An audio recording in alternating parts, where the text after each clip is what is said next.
Okay, folks, we're going to do a little bit of a cleanup here before we get started.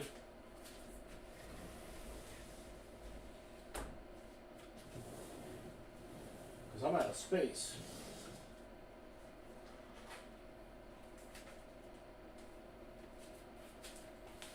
And I'm going to start off by moving these figures.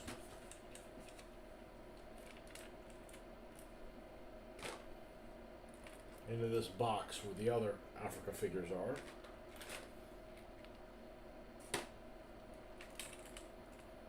Need to make some room here.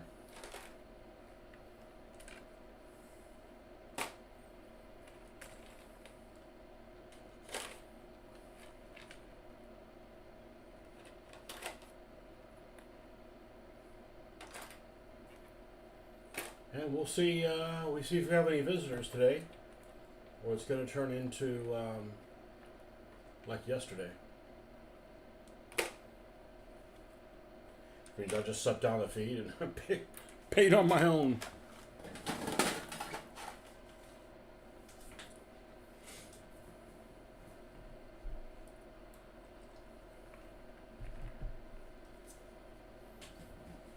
All right. Let's get the drippings colors away.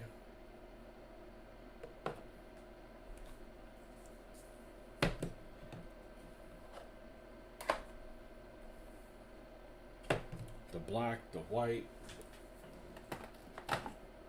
beige brown, German camouflage black brown, pale sand, green ochre,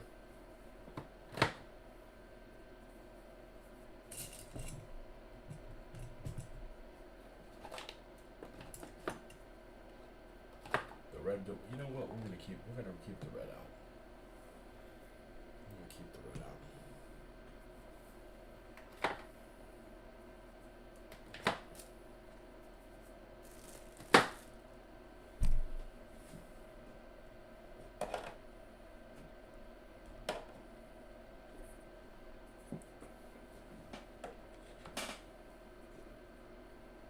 That one we're going to keep out for sure.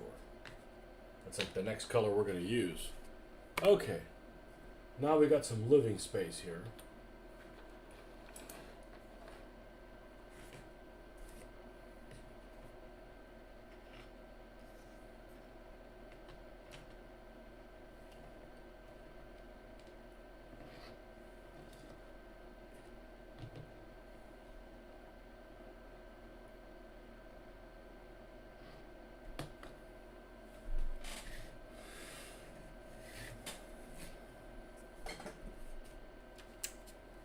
Alright, let's get these guys out of the way before something happens to them.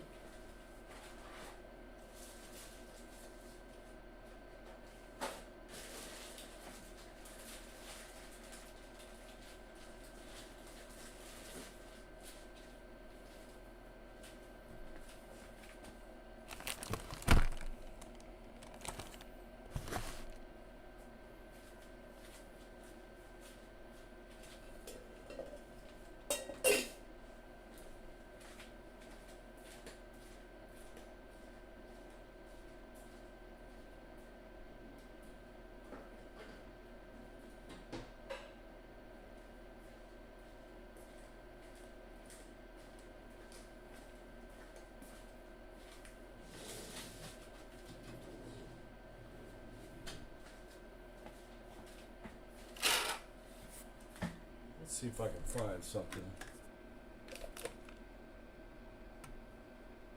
Well, it's probably where it should be, but I don't know where my German tank commanders are right now.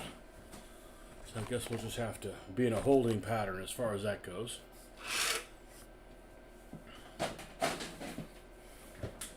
Only thing we got left to paint on this Panzer IIF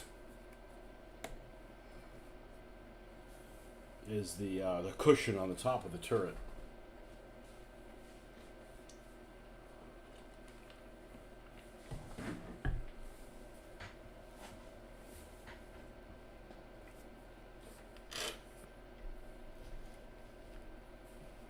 So let's go ahead and do that, and that way this thing's complete, other than being sealed.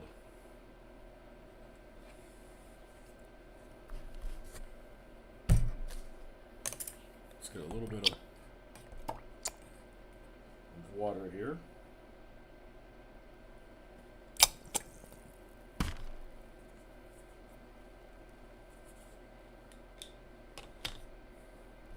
Let's say happy Wednesday. It's not Wednesday yet. Not quite.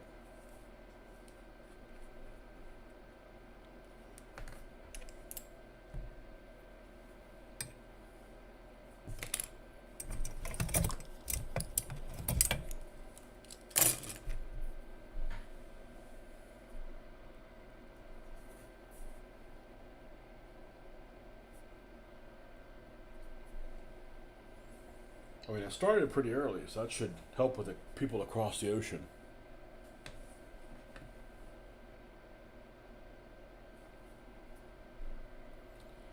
The people across the pond.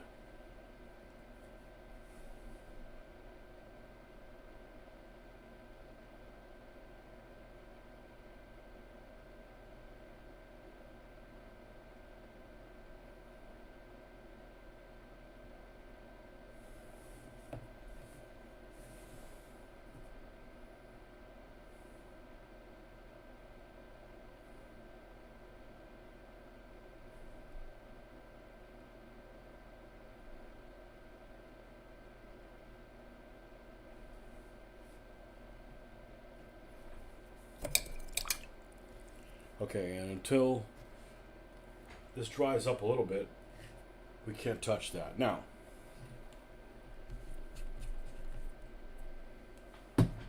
normally I would do the other Panzer II, but I'm actually going to do the Panzer III. And the reason why I'm going to do the Panzer III is these guys are going to be part of the same company. This has a 1 on the side of the turret. The Panzer IIIH will also have a 1 on it. I believe that's correct. 4s are the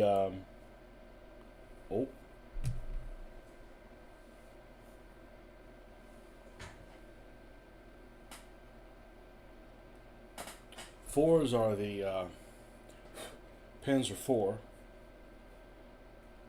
pull this up again. 3 is not present, oddly enough.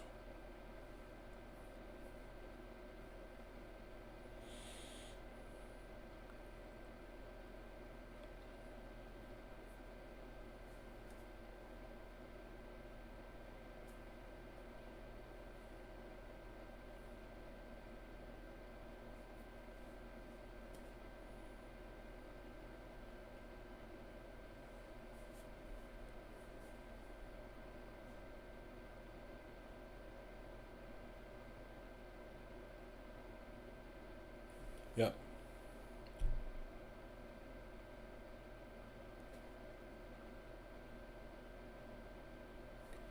This is going to be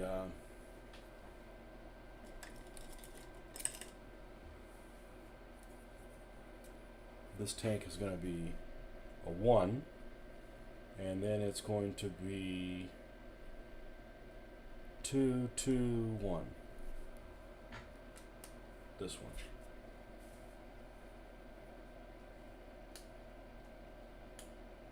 No, that's incorrect.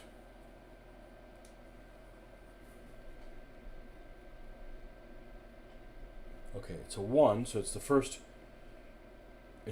company. It's the 3rd platoon, 2nd vehicle. The first vehicle we're going to have at a J. Okay, there we go. Okay.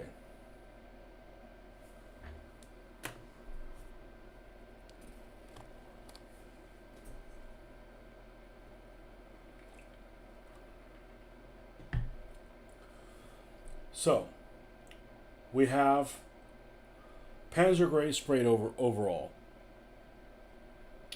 And after we did that, we gave it the dry brush of the ochre.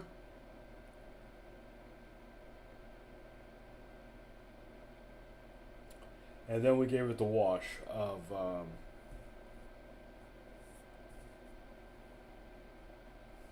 of the strong tone.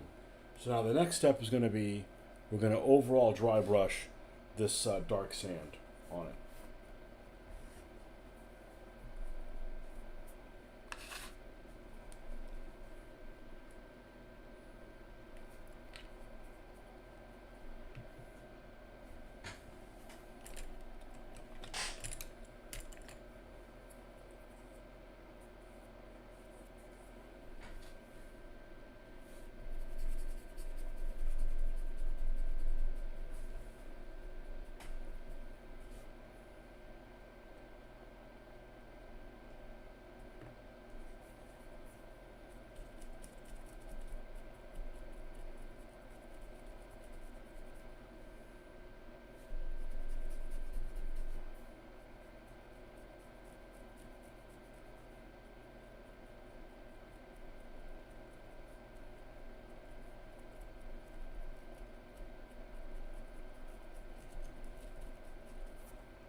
Some of this popped off.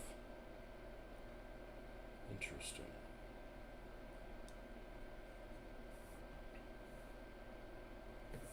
Comrade Popov. I'm not going to use the one that takes a little longer to dry.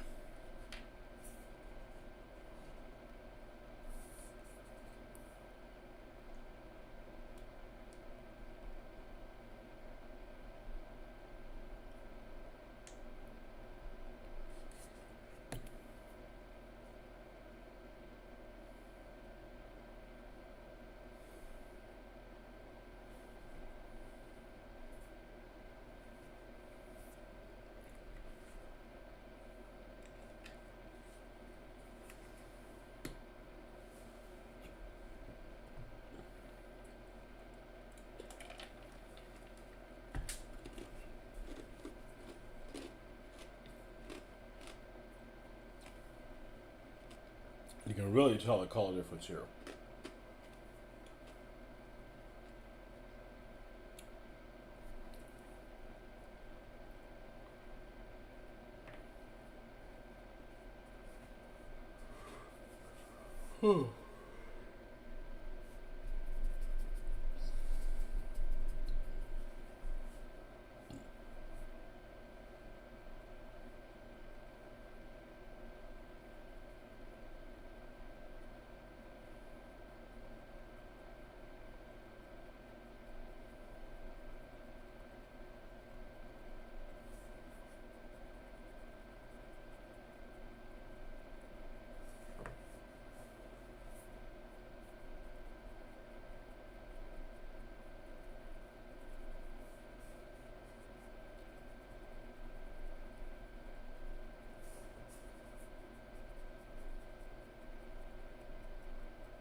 Like I said, we didn't get any viewers yesterday for like 45 minutes of my show, and I still wanted to get this stuff done, so I just turned off the feed and just worked alone, I guess. But it keeps me from having to look up like, okay, who goes there, you know?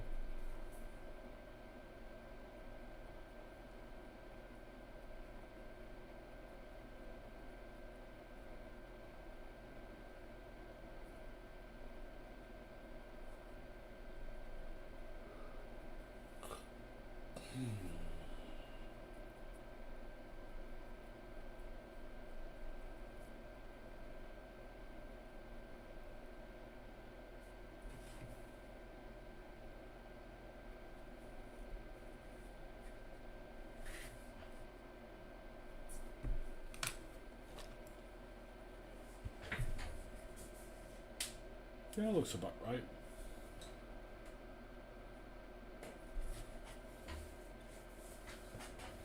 That looks about right.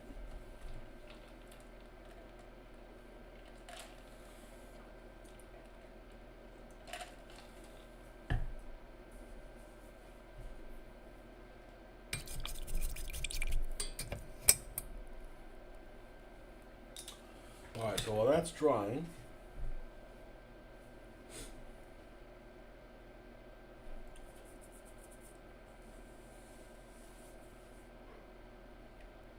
I'll panel road wheels next. That's what we gotta do. Pale sand comes on top of this.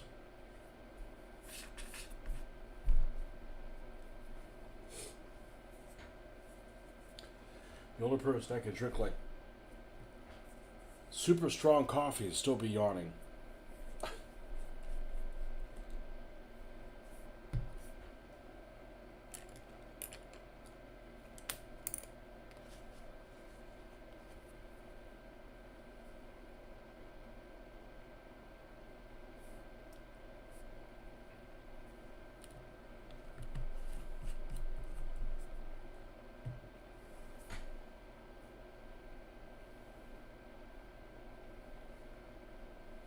Alright. Now, off to do the hundreds of road wheels. It's not that bad.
Be right back.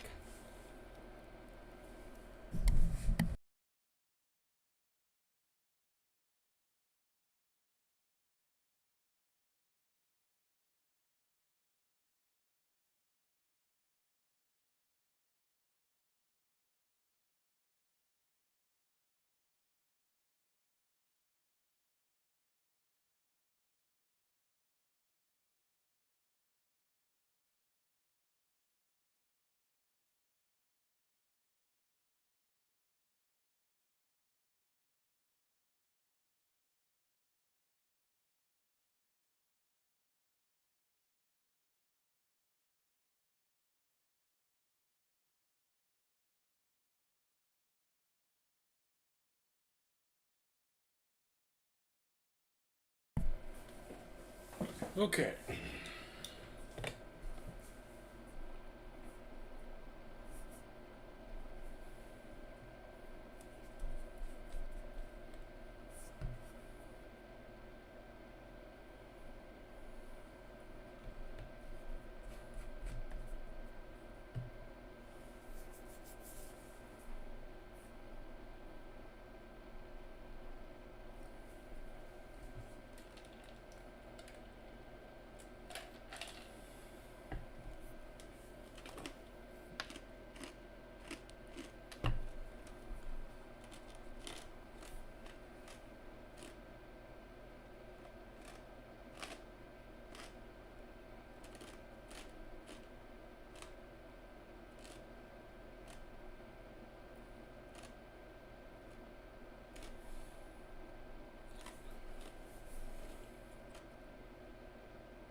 We'll run till about 7, and then if we still don't have any interaction, then we'll shut her down.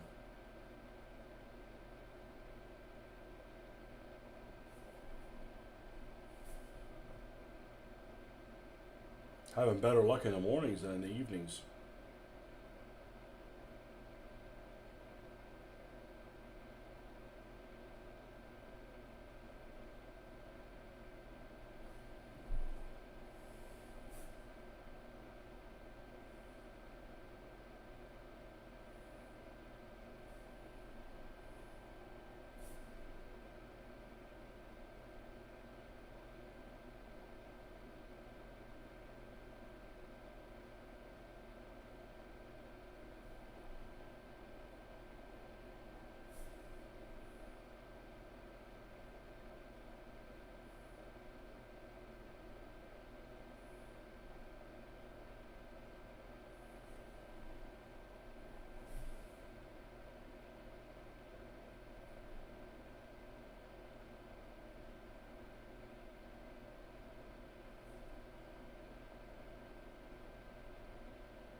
Hey, how are you? This is the first time I see you live. Perfect. It's kind of late for you. Well, we got the Panzer II done. Well, it still needs to be sealed. And we've got some odds and ends that we're going to decide what vehicle they're going to go on. But I'm probably not going to decide that until I'm done. But we got lots of odds and ends. And this is the 3H, and they're both going to be the same company. I'm building these, or labeling them for use with Operation Crusader, 15th Panzer Division.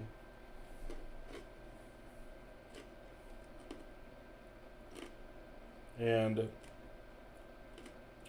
the 15th Panzer Division just used one single digit, which is the company digit.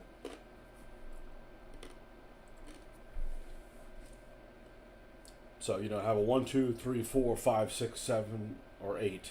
Now, actually, companies 7 and 3 weren't present at Operation Crusader. And companies 4 and 8 are the heavy ones that have the Panzer IVs in them.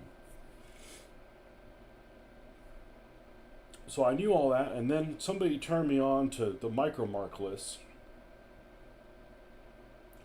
And the micromark list gave me the rest of the details.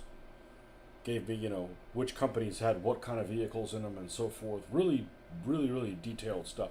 I don't know if it's accurate. It's the only document I've found that has that kind of accuracy, so I'm just going to roll with it. But they have one big company number, and then occasionally they have smaller numbers on them as well. So that's what I went with, because otherwise, if I build 5 tanks for the first company, they're all going to have 1s on all of them. And in that case, they'll have a 1 and then the smaller 3-digit code on them. The first number of the 3-digit code will be the same one as the large number. So for instance, this is tank 143, first company, 4th platoon, 3rd tank. And it's number 1 as well. So that's what I'm going with. And luckily I found that document. Otherwise I would have just had to invent things, which I'd rather not have to do that if I don't have to. There's enough things I have to invent on my own for me to have to make that up as well. So.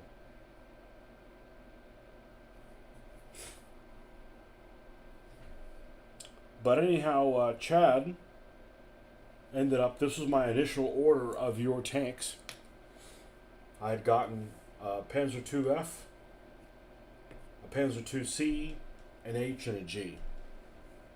And I've got a scenario that I'm kind of building towards. And I have another 2 H's and another 2 G's as well. So we're just on a tear.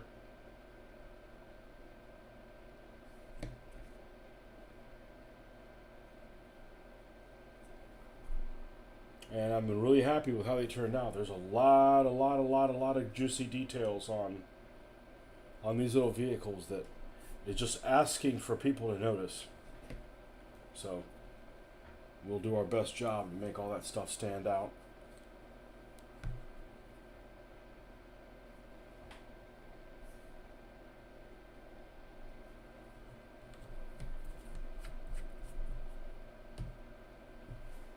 But I love the work that you do. It's pretty amazing.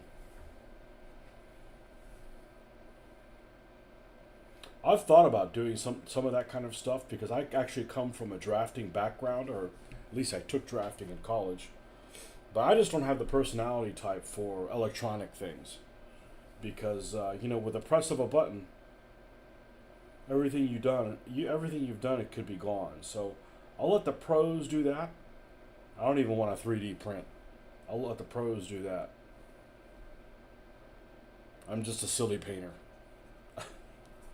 Silly painter / war gamer.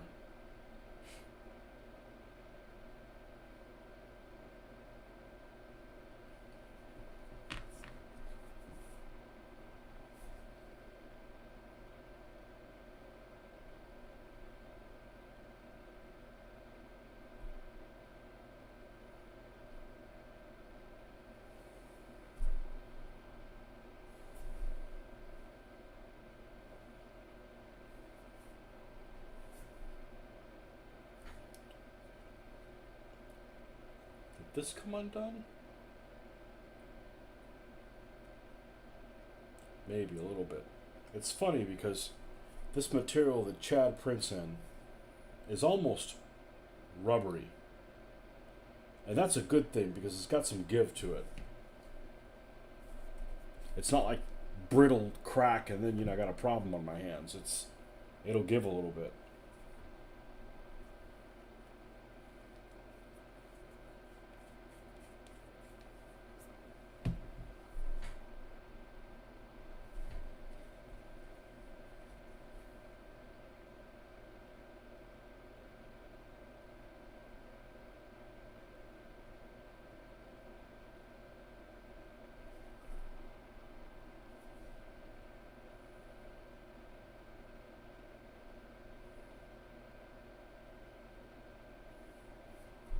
And those panthers, by the way, are beautiful. Absolutely beautiful. So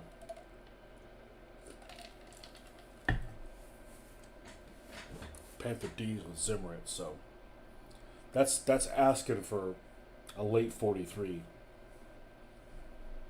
thing. I just picked up some SU-85s. Obviously you could use them in other periods as well, but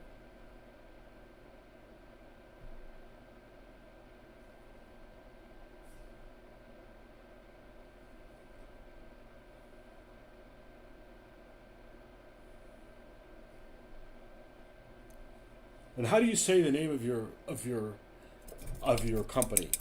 Is it Coulon? That's how I would say it. I don't want to say it wrong if I can avoid that. I've never had a model printed by Chad, but I know he does a great job printing. We have a very good relationship. When he has time, he does the test of my future models. Well, I've had many interactions with him, and they've all been very positive. I'm just glad to find somebody in the United States that can print these because the shipping is brutal, and I can imagine it's only going to get worse. But there's everything I want is always from Europe, and which is fine, but the shipping is just a very large percentage, and I'm not somebody who wants to order $300 worth of things. I want to do 80, 100, and that's about it. So when the shipping is 25% of what I'm ordering, I don't like getting too many things because then I'm worried if I have too many things out, I'll lose interest. Not lose interest, but I'll just be scatterbrained a little bit. I got to keep myself on a short leash. I pronounced it well, Coulon. I pronounce it the French way. Okay, well, I do an okay job pronouncing things in French. more than most people, but that's not saying a whole lot. I want to pronounce things correctly. Um,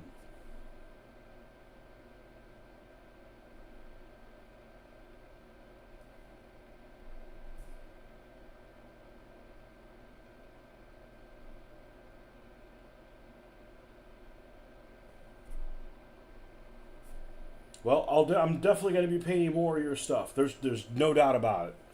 There's absolutely no doubt about it. I'm just working on my Operation Crusader project right now, but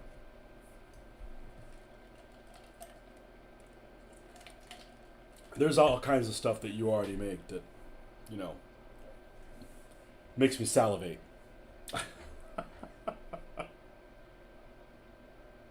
I had a model, the most beautiful model up to that time that I'd ever seen, made by a company that's out of business called, I'm sure you've heard of them before, Cromwell Models. And it was a Tiger One late with Zimrit on it. Absolutely gorgeous model. Had more detail on it than most 1/35th scale things. And I'd sat on it for like 20 years, 25 years maybe, just scared. Just scared of painting it and not being able to do a good job. And, you know, I'm a World War II guy, but I stopped painting World War II things for about 20 years to do medievals and ancients in 15 millimeter. And didn't do any vehicles. And when I went back to getting into my World War II mode, I'm like, well, I gotta watch some videos. I gotta watch some videos of what people are doing. What people are doing with washes and things like that, to see what I like, you know. And, you know, I didn't want to start painting something like, oh, those look great, and then find some other technique, and then change it, and then the ones I just did before I didn't like, you know, because I'd like to have all my things that look like they were painted by the same person. So, I spent a lot of time deliberating. And one thing I wouldn't have done on my own is the brown wash. I would have not done the brown wash on my own. That doesn't come natural to me. As a matter of fact, when I was doing World War II a long time ago, and doing 1/35th scale models, Panzer Gray having a little bit of blue in it wasn't a thing.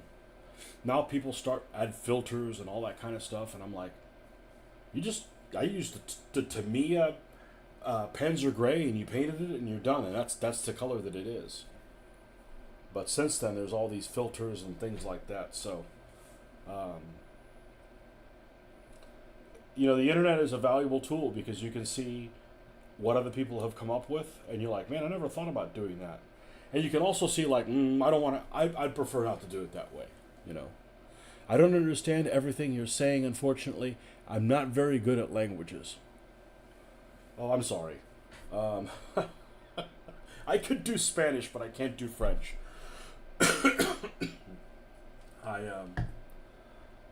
I met somebody that I was Facebook friends with in my recent trip to Spain. We went to Europe for the first time ever. Even though we've been trying to go like 5 or 6 times, we tried to go and we couldn't make it. And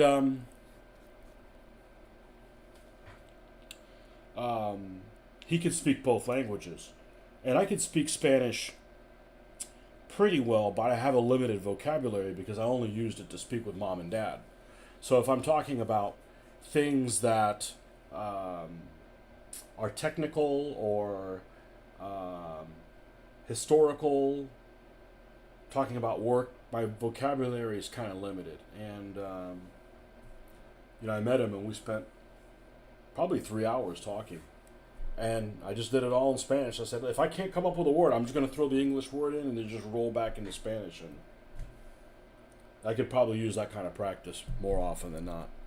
Personally, I discovered Army Painter's soft tone to do the wash. It's magic. I was using the soft tone on some of my first vehicles, and I've gone with strong tone because it was really similar. There was a gentleman that was there was a gentleman that did videos, and I believe his name is, or I don't know what his name is, but his handle is Sonic Sledgehammer. I believe he's Australian, and I liked the way he did a lot of his things. And the wash he used was Agrax Earthshade, and I have a love-hate relationship with Citadel Games Workshop. I love their stuff, and then they changed their formula, and then I hate it. So they changed their formula on the Agrax Earthshade where it got sticky. Like if you washed it, and then went back over relatively soon to kind of straighten things out, you'd pull paint, and I'm like, I gotta find something different. So I switched to the army painter stuff, and the strong tone I guess is the closest one to that. And yeah, it's magic. It is magic, but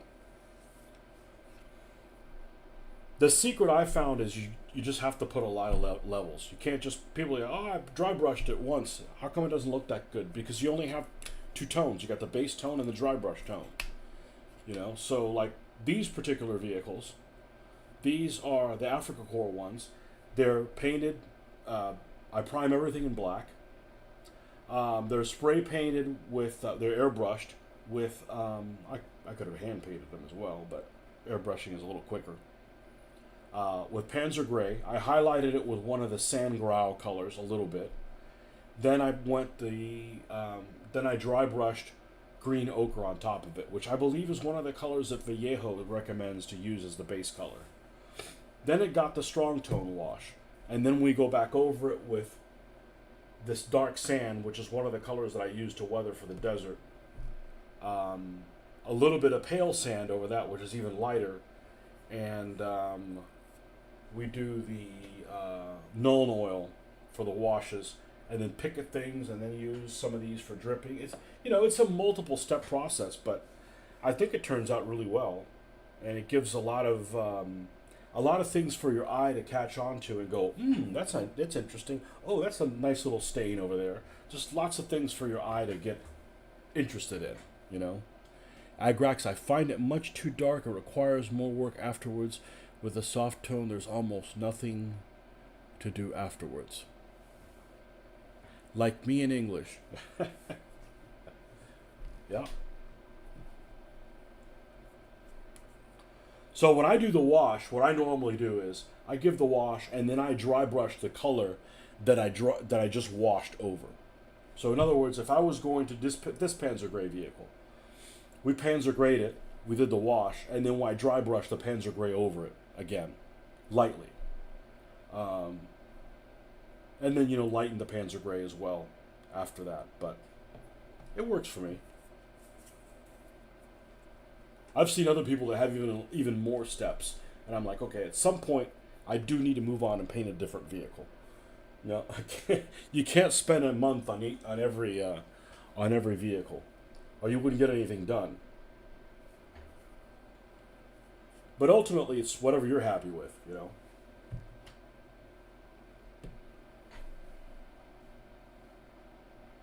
You prefer the Seraphim Sepia to the Agrax.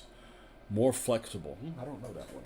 I unfortunately am not going to go back to Games Workshop because their original Games Workshop paints, these are superb. Absolutely superb. And then they changed the formula where it had a hard bottom and a hard top. I didn't like those because they dried out really fast. And then, I don't know, 15 years probably went by. And then I decided to try these again, and I'm like, oh, I like these. And then they changed the formula again. I'm like, I don't know why they're... Just leave things alone.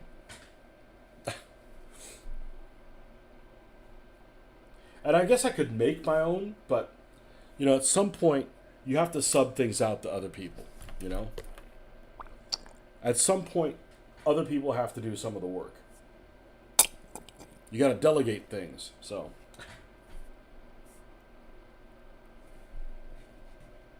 But yeah, your models print out great in 1/72. I am a strictly 1/72nd scale person. I I fell in love with this scale because of some miniatures that I came across in the early 1990s by this sculptor named Dave Alsop, who is incredible work. Probably about the time that he passed away. And I just got sucked into wanting to play a game with that size miniatures. And of course, I have the Airfix miniatures and things like that I had when I was a kid. But I've always liked this scale. It's kind of a combination of a good combination. There's lots of aircraft available too, and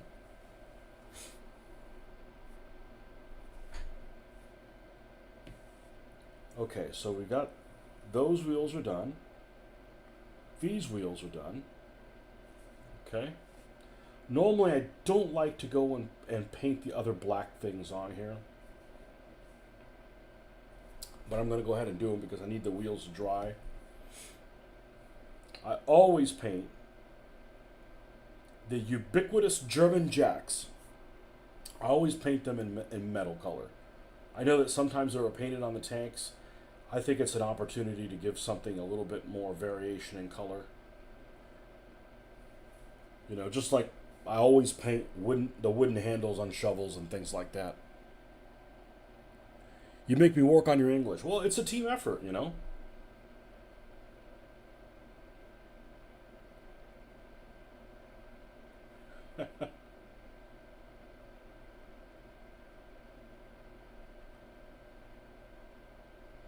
I look forward to going to some place like France, where I don't speak the language, and have to see how I can get on. I think it would probably be fine. I can read the signs. I don't speak French, but I can tell the difference between whether that's a bathroom or a bakery. But I've never been to another country where I didn't speak the language. So that'd be kind of an interesting challenge. As long as we all use the same alphabet, I'm fair game.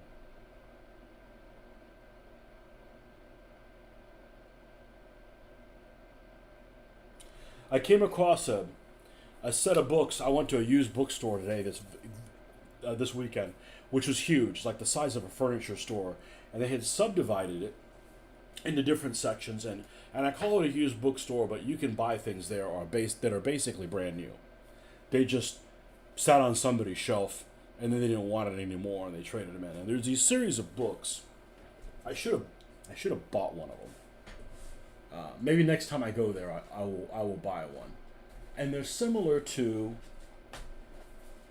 and they're all in France. I think they're all in France. They're all Normandy things. Just like this one is a Operation Goodwood, and it gives you like pictures of things back then and where things are now, and look over here. I forget what the series is, but there's a series like that. They're actually hardback, and this particular place had like 7 or 8 of them, and they're all battles in Normandy. So they have like the Orne River, and you would have like Caen, and you would have you might have had Falais. They had different ones, and what was really interesting about it is all the way in the back. Hey Marcus, all the way in the back, like the last third of the book, there was this section that was called Battlefield Tours, and if you flip back there, it would literally tell you like, here is a guide if you're going to go to this site in person and see some of the things. Like, okay, get on the N37 and then travel down 5 kilometers. And then there's the church on the right where the German anti-tank position that was firing. And then if you make a right on that road and go down another 300 yards and you look to the right, that's a group of trees. I mean, it's just, I'm reading this and I'm like, holy cow, this is amazing. It's absolutely, I gotta pick one of them up. It's just, I won't be going to any French battlefields, unfortunately, anytime soon. My wife's not opposed to traveling, but I don't think I'm going to be taking her around to looking at battlefields. So, but I was just amazing stuff. You have many books to work with, but I don't have this one. Yeah. Remember this one? This is a great book. Somebody gave this to me at the holiday party. I'm sure you have this one. But I remember going to I remember going to the library in college, and they had a copy of this, and I had a half a mind to check it out and not return it, because at the time, in the early '90s, you didn't have Amazon. You couldn't just order whatever the hell you wanted to. This thing, Panzers in Normandy, then and now, and this is probably a little dated, but this has lots of those. Here is this buildings, and this is what it looked like, and really, really, really, really detailed stuff. Destroyed vehicles and all that kind of stuff. I got this recently, and I hadn't looked in this thing in 30 years, probably. I did have the more modern version of that type of book. It's got to be written by like the same person. It's awfully. This is Eric Lefebvre. Eric Lefebvre. I don't know which way the accents go. So if I mispronounced his name, I apologize. This one is Georges Bernage. This is the more modern version of the same type of thing. I might even have some of the same photos. I might have to compare them side by side, but yeah, good stuff. Good stuff. Anyways, Marcus, by the way, this is Ron's on here, who's the designer of all this stuff.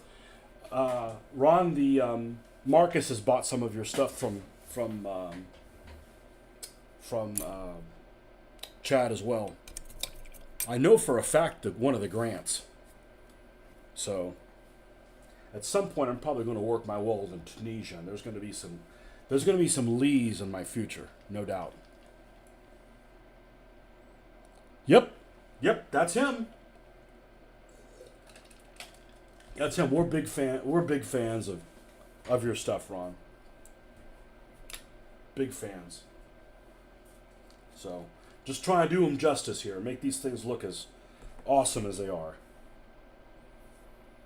I said there's 1/35th scale models that don't have this much detail.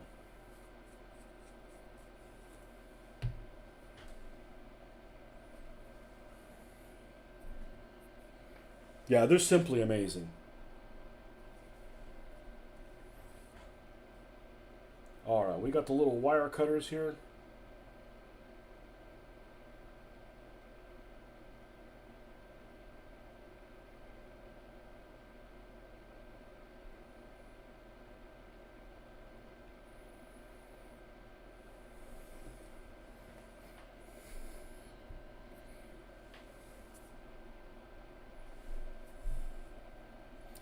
I'm lucky enough to live not very far from the Samur Museum, where I regularly take photos of the tanks to make my models.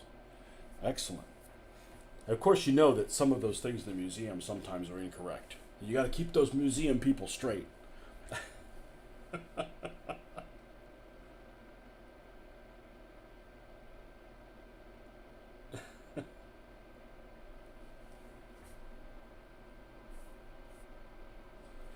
So we do these Afrika Korps vehicles. We're going to go back to the British, and then we're going to use this wonderful stuff. These two books that we got.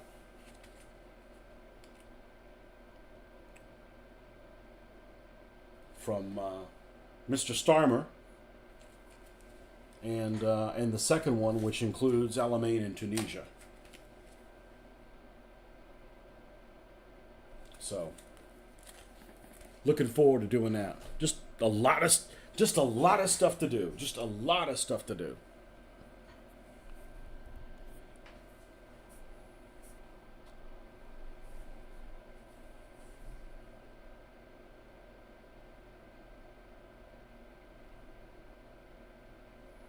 I mean, there's so much World War II information now than there was 30 years ago.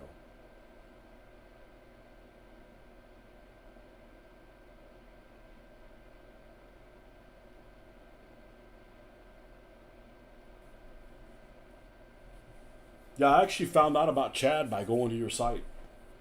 I'm like, oh my gosh, it's just somebody that can print these in the United States. Which I'm not opposed to. Like I said, I'm not opposed to buying things in other countries. I've always bought things in Britain, but the shipping. Nobody wants to pay for shipping. And you guys aren't getting rich off shipping either. You're just passing on the cost to the consumer, and I just wish it wasn't so expensive.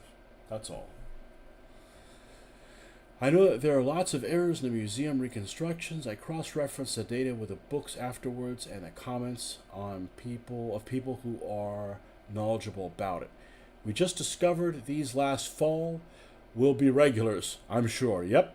I just purchased a Panzer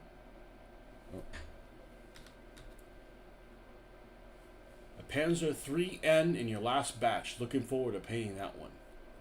You making that one for Tunisia?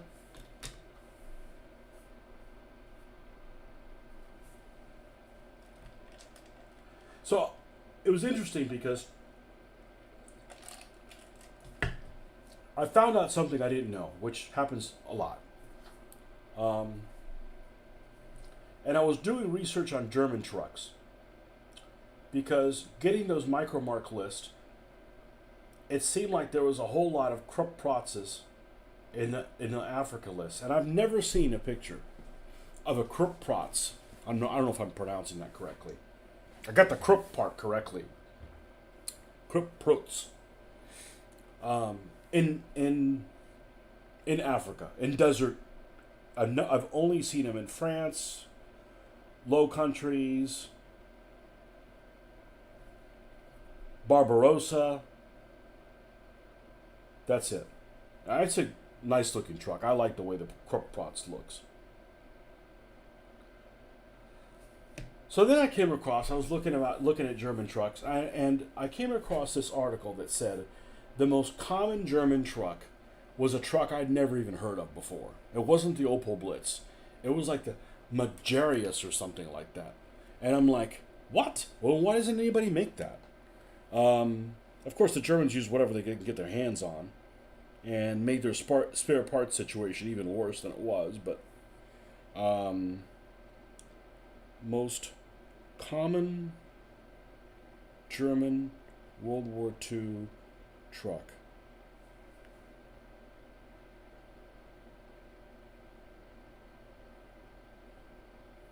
Of course, I could have read something that would have been correct.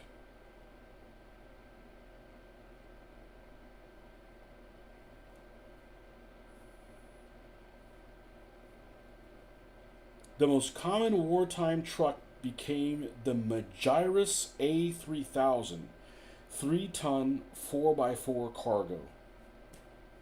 I had never heard the name Magirus.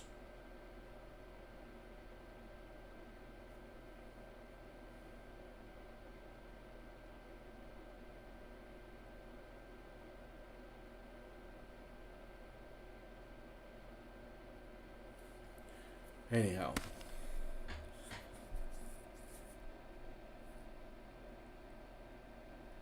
Oh, this isn't soda. This is coffee. You should drink less soda when you work 25 of soda gave me major health problems. Maybe one day I'll make one. For the moment, I don't make too many open vehicles unless I can hide the interior because I don't make figurines yet. Yeah, lots of people make figurines. But soda is my addiction. But, it keeps me from being perfect. Actually, I was in Europe. I didn't drink any soda at all. I just drank beer.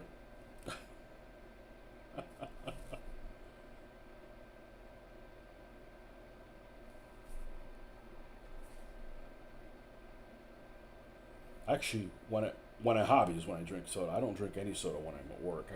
I drink tons and tons and tons and tons of water because it's available for free.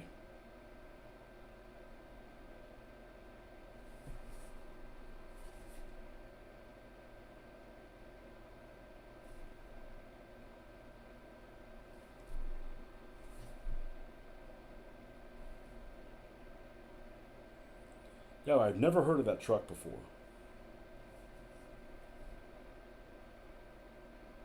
You should work on whatever you want to work on. I get that, I get, You know, if somebody takes away your freedom of being able to do whatever you want to do, that's like a real damper on things, you know. Me too. It was my addiction, but not anymore. I almost got my skin.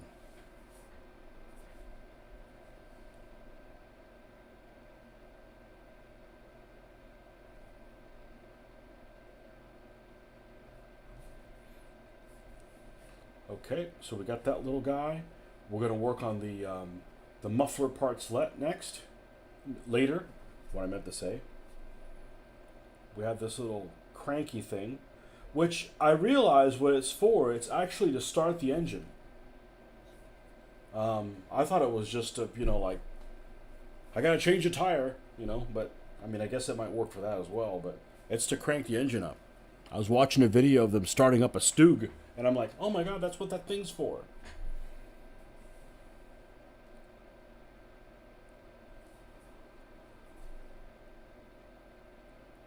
Lay hatchet. One of these tanks has a huge jack I've never seen before. Yeah, this one. And I said, well, we're just gonna trust you that it's the right one. I'm not here to double check you. You're the expert. The ubiquitous jack. That's what I call it. The jack that's on every German vehicle, seems like. And that little block also. That's to put under the jack.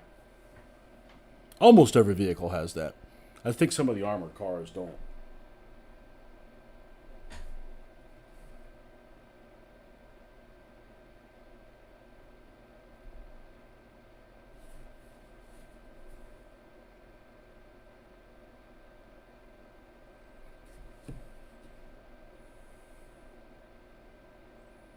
And I've seen people try to paint these metallic things using grays. It looks good. I just haven't had any luck with it.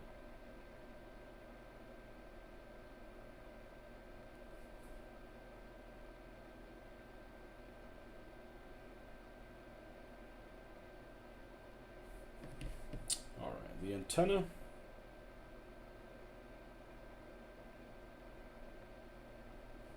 Try to be clean. If you get a little bit sloppy when you dry brush over it, it'll clean all that up. And of course, we still have the tracks to do. What do we have on the turret here?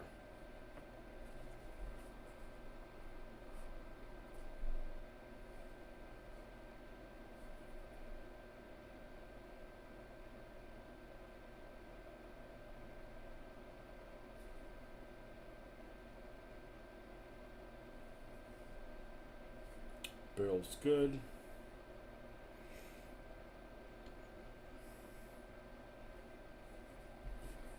Okay, that stays as is. Ah, we have a shovel hidden down here.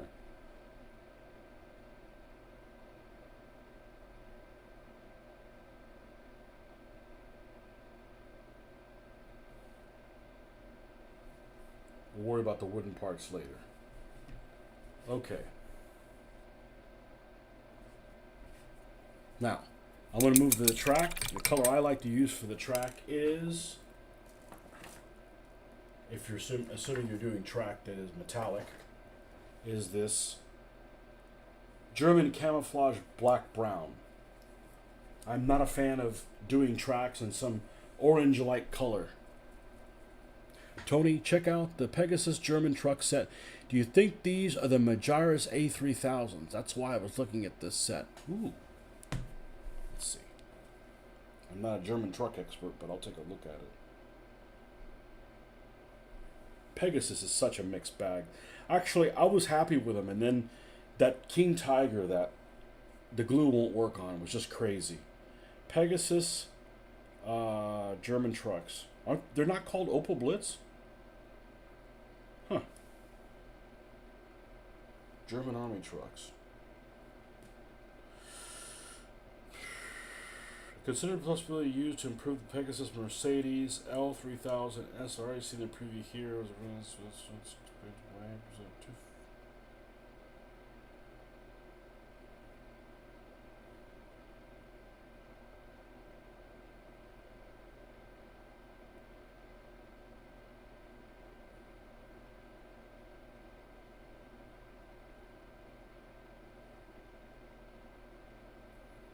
man, this one thing that came up right, this guy's got like all kinds of issues with it. Some of these people are like, get real anal retentive, and I appreciate that. There'll be guys that'll take this kit, and Marcus and I have talked about this before. They'll find some kit, find every single thing that's wrong with it. Well, we take this, Sherman's especially. Okay, this suspension's from that one, and you take the suspension from this one, and then you polish this, and you get the photo etch for the handles, and then you do this for the gun, and you get all that, and I'm all in favor of all of that. And then when it's time to paint, it's like, done. I'm like, you spent all that time, like, making it look beautiful, and when it was time to paint it, you just didn't give a shit. I'm like, nah, not cool, you know? You never tried the Trex primer of I did not. No, I don't have that.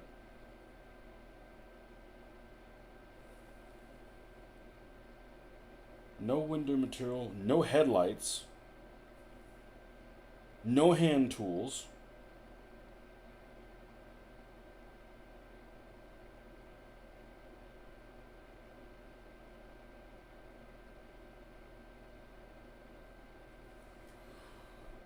Molding looks crisp with good definition and no sinkholes or flash evident. This kit is quite simplified compared to the old Eschi and the Academy Opal Blitz kits. The bench seats in the truck bed are molded as boxes rather than removable boards in the real truck. If we wish a good display model, this is unacceptable, so we'll have to model the bed full of cargo with the tarp on.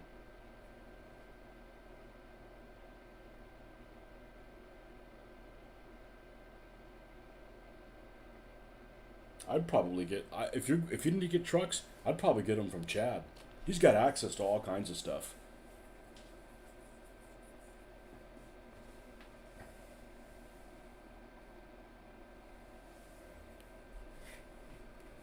Okay, as I was. This used to be called SS Camel Black, and then somebody had a moo cow over it.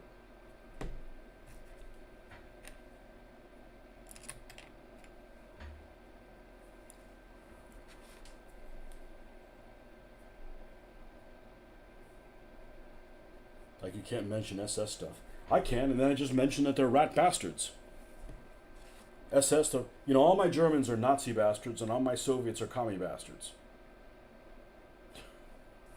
Everybody wins. We're not promoting any kind of totalitarianism here,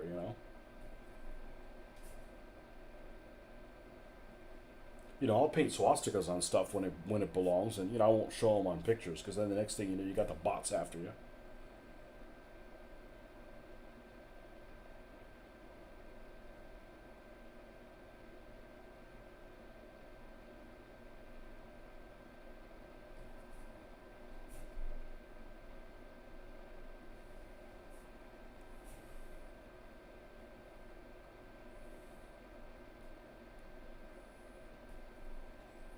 There's some model kit that I came across. I remember when I was doing 1/35th scale models, and I was in my really early 20s, and the separate link track came across. I was like, oh no, that's horrible. But the last couple times I've built separate link track vehicles, it is like an easy challenge once I figured out a way to do it. But I had access to a lot more tools now than I did back then. When you're an impoverished kid, you don't have any tools. You have an X-Acto knife, and that's about it.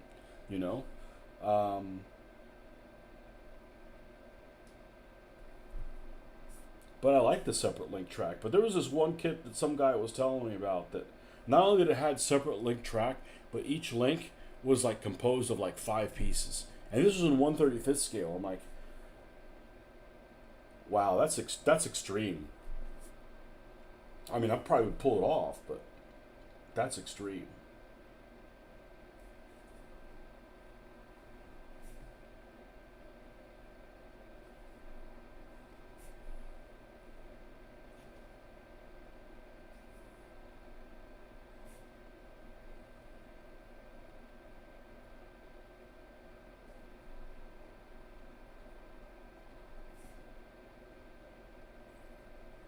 Well, one thing I was reading about that is obvious after I say it, but it's not something that I'm thinking about all the time, is North Africa was the first theater in the Second World War that was completely motorized.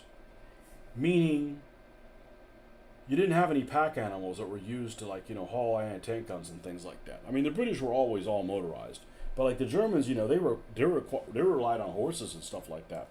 They didn't have any horses hauling anything in the desert.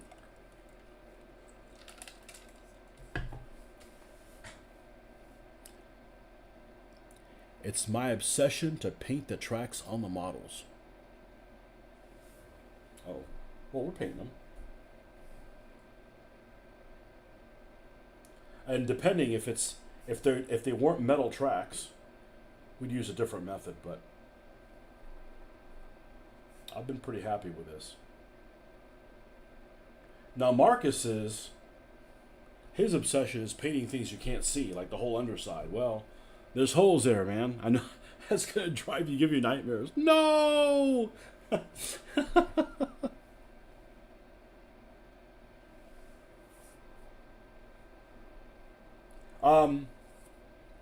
I've seen tracks almost as good as Ron's, but I've never seen the center teeth as good as these. That's just insane. No, it's not insane. It's just like unheard of, you know. And I'd rather them look like this, but sometimes, like, here's a model that Jose gave me, okay, and I think this is available. I think Chad has access to this as well, and this might be one like Tiger Ace or something like that because it looks a little cartoonish, but it looks okay, But it's you're comparing apples and oranges here, but they paint up okay.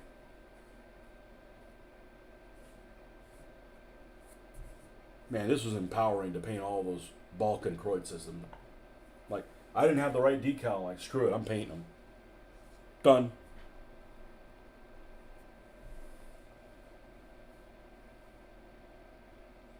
Oh no, well, most people won't see it. Most people won't. Unless the turret's knocked out. Oh my god.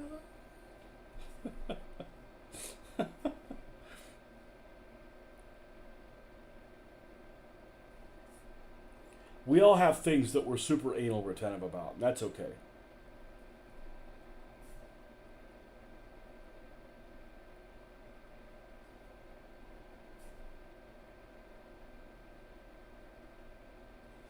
Like, I'm sure somebody's bought one of Ron's models here and decided to use the, what do you call those quick paints or something like that, or just dip the whole thing. I'm like, no, no.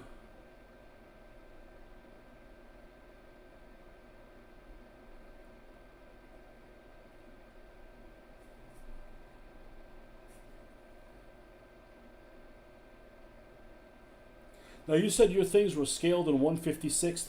Is that because you are a 28 millimeter gamer, or that's just the scale that most people are doing things in, or is it like a balance in size, like it's still big enough to have a lot of detail, or because I bet if they printed this in 15s, these things would look amazing too.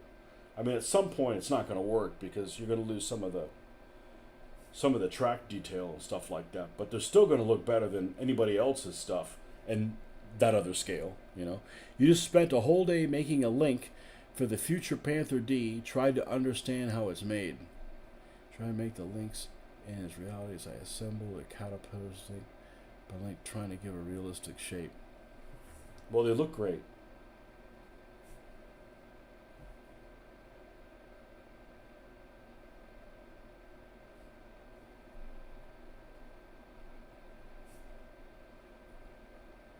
What's going to be intoxicating is when you release those Stugs, because you've got like 16 different versions of the Stugs, and the Stugs are such a common vehicle. You're like, yep, I'll take one of each. It's like Stugs are such a common vehicle for the Germans, anyways.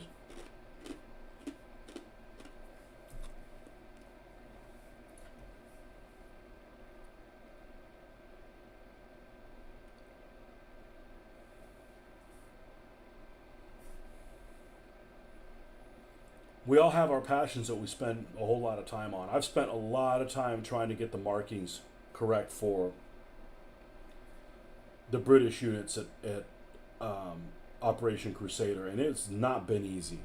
And there's a lot of misinformation out there.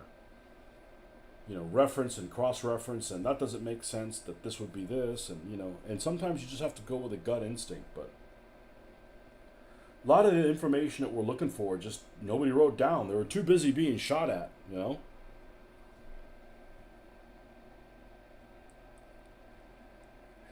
Do you have a favorite model of your collection, Ron? Maybe a tough question. I have already modeled all the Stugs from A to G44, but I have not published them yet.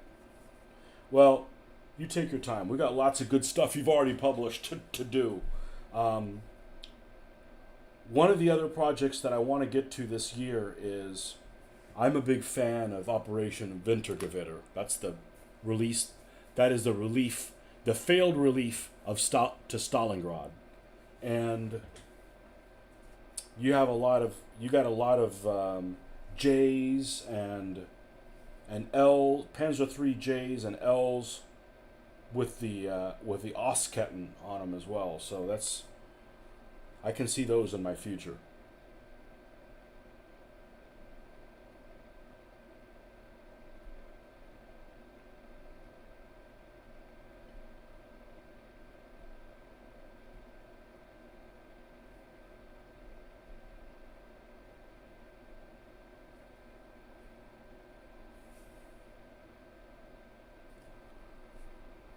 I really like the look of the Panzer IIIs. I think that they're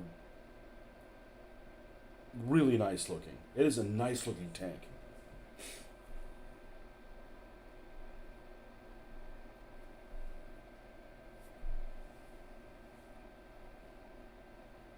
Maybe the Samoa, I love its design, and maybe because I'm a bit chauvinistic. I know what you're trying to say. I wouldn't say chauvinistic. I would say partial to stuff. You know, the only reason I haven't done the French vehicles is because the French vehicles all look really cool to me, especially with the whole playing card markings. Like who doesn't want to paint a tank with a heart on it? Like, you know, you gotta love that.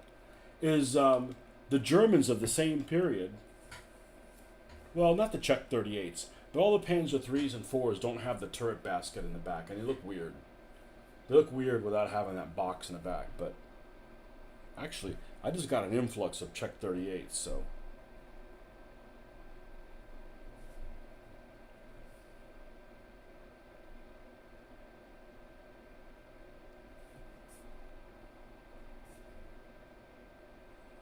The only French I have right now are my Maquis, and I love those figures, and they're all different.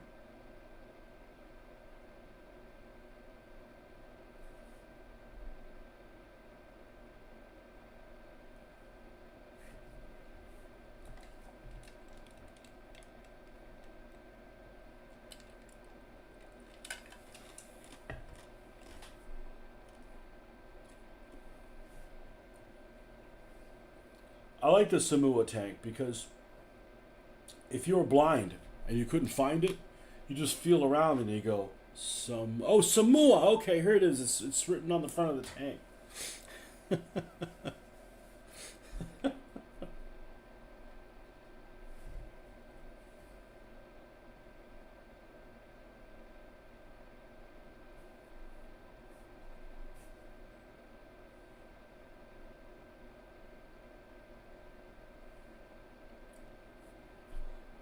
You can even make them in German service, but I'm not a fan of using captured vehicles. It just, and if I am going to do captured vehicles, I'll do a captured one after I have, 20 of them in normal service. Like, there's why would you build an S-35 and the first one you do is a captured one? You got to have some non-captured ones first.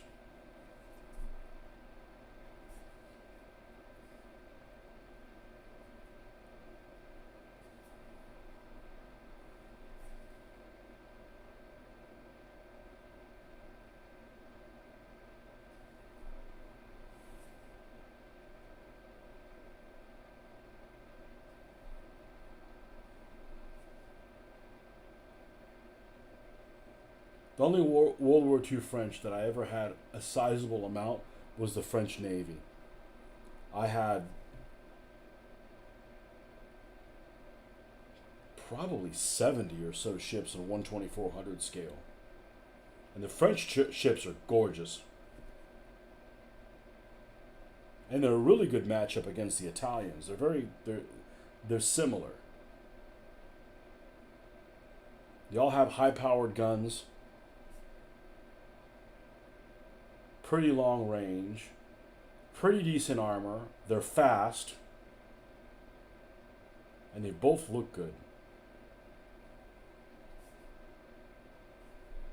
You know, which is important as a modeler.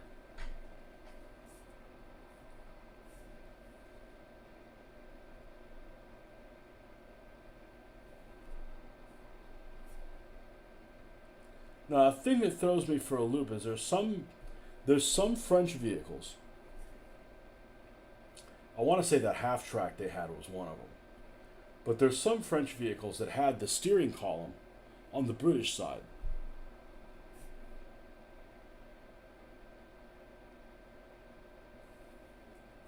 That's strange.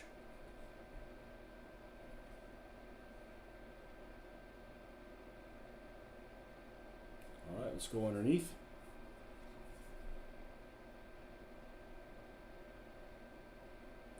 All this stuff takes time, but you know the best thing is, don't be in a hurry. We'll get done when we're done, and we're not going to be done before that. You know, do things right or don't bother doing them at all.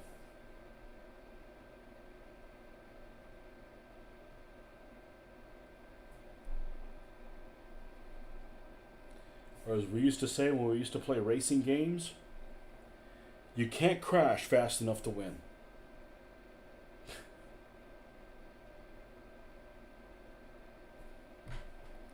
Given your level of painting, you'll surely have fun making French camos from the beginning of the war. Oh, I look forward to it. I definitely look forward to it.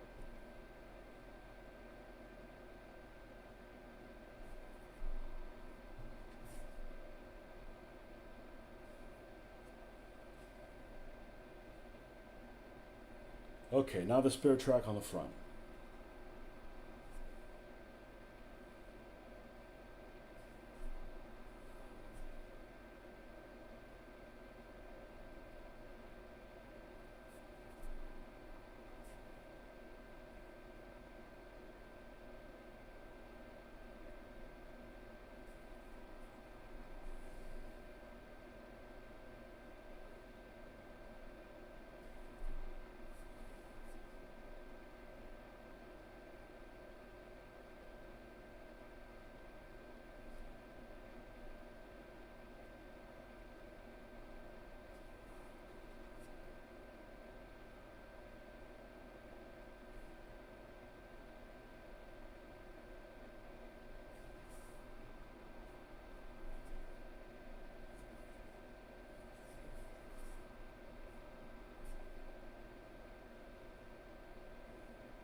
I can reach for the paintbrush, anything I can see. So, even if this came with the option of not being attached, I probably would have attached it anyways. I don't know how durable this connection is with it, so we're going to be careful with it.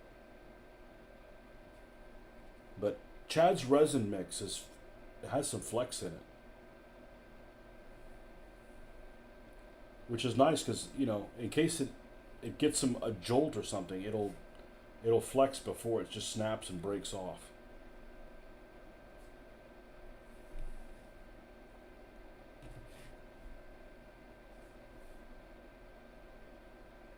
No tracky stuff there? Okay, no tracky stuff there. All right, now.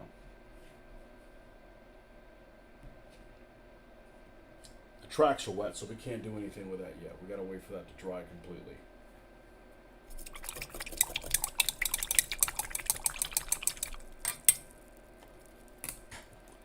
Well, Tiana is on her way home. We'll have to start the cooking routine in about 15 minutes.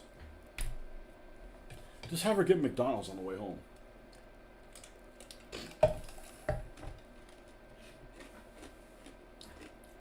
Scottish food.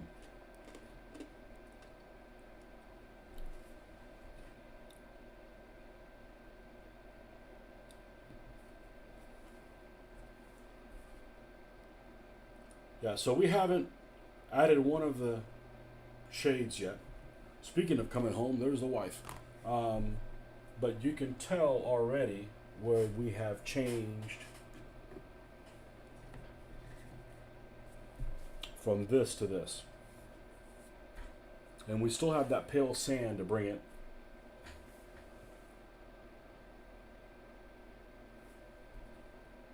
And a little rust and things like that in different places. A lived in appearance. All right, I'll be right back in 1 second.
Okay.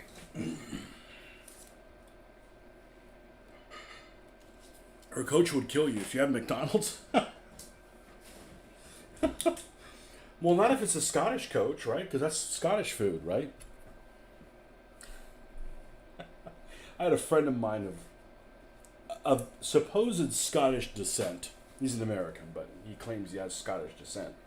And one of the things that he would say all the time is like, Scottish food was created on a dare.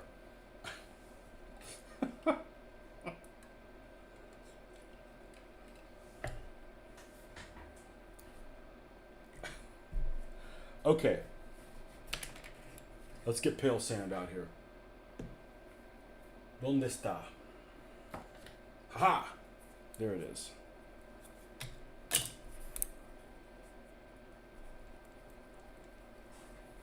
So we're going to pull this little turret on here off.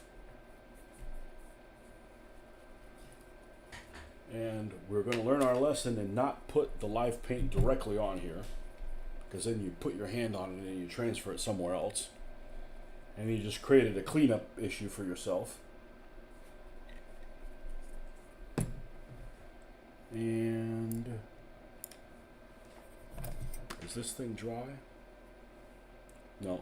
But we're going to use my trick.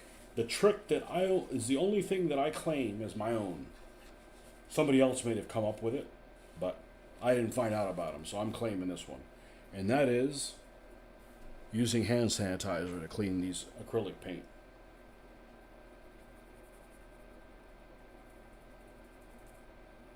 Doesn't matter how old the paint is, it'll come off. Now the bristles can lay flat up against each other. Rinse it in water to neutralize that. Otherwise you put new paint off and it comes off of it. Like, doesn't quite work that way. You have some Scottish within the mutt mix of your ancestry. Well, you know, the thing is I read one time that just if you look at anybody, at least anybody from this part of the world who's, Anglo, right? Who's of that kind of descent in the South, they're going to be like Scots Irish and 1/16 part Cherokee. That's what they all say. I'm like, okay, well.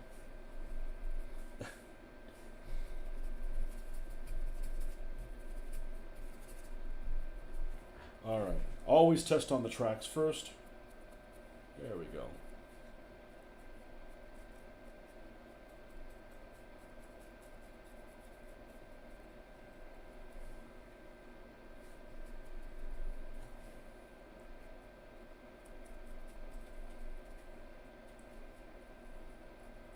And I never paint the rubber dark gray because I'm always going to weather it.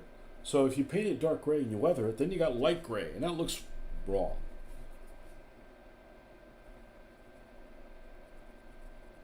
That just looks all sorts of wrong.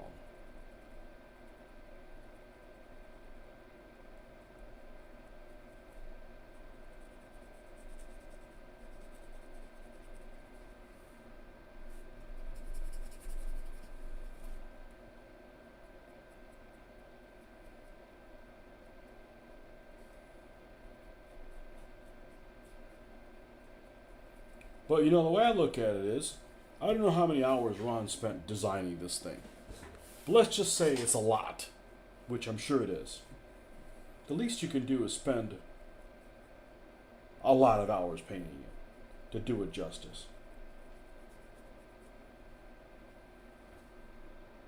And play a game that has a lot of detail so that the game, it's not like, you're not pitching pennies and then, if you pitch correctly or whatever, it's knocked out. I mean, give the game some detail. We're going to come back and we'll do the mufflers. I generally don't like the sand over the mufflers. That's just my personal preference.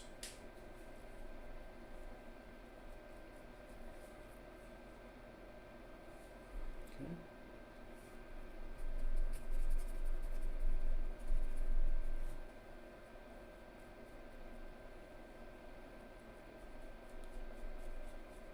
If somebody makes you a nice meal, don't go and feed it to the dog.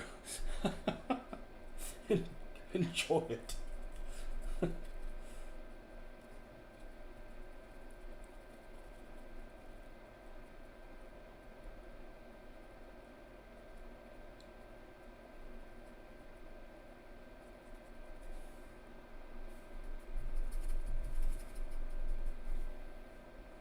Yeah, it's funny that the morning sessions have become even more lively. And that's good. That sets me, that keeps me from wanting to quit my job. As if that's an option.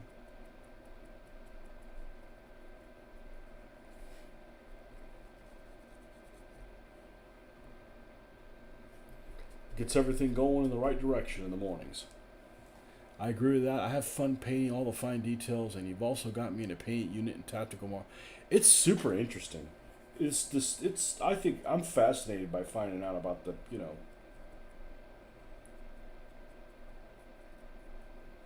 what units are here, and I've got all those half tracks that Jose gave me, and I'm going to get into those relatively soon. And I got books that have some detail on where they were. I don't know what unit I'm going to paint them for. I may just make them generic.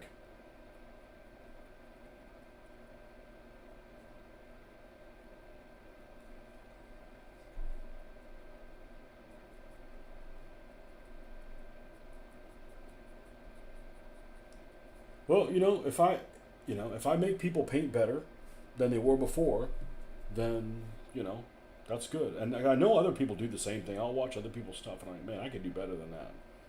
And they motivate me to do better.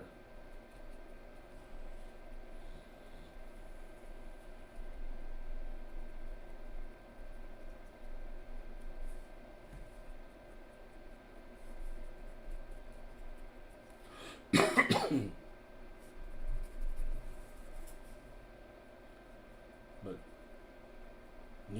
add some of this color, but not too much, because if you just go over every single thing that you did with the previous color, then it's almost like the previous color was never there.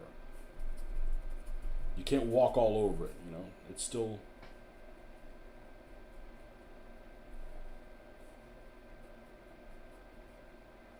It still is a factor. The little details that make difference in the quality of the model and the painting. I love the little useless details, and it's perfectly compatible with a game. Absolutely.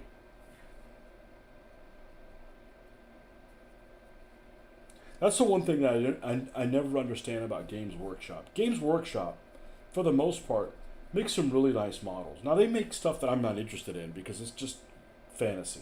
Like, there's too many real things that happen that are fantabulously interesting to play a game that it just has made up stuff.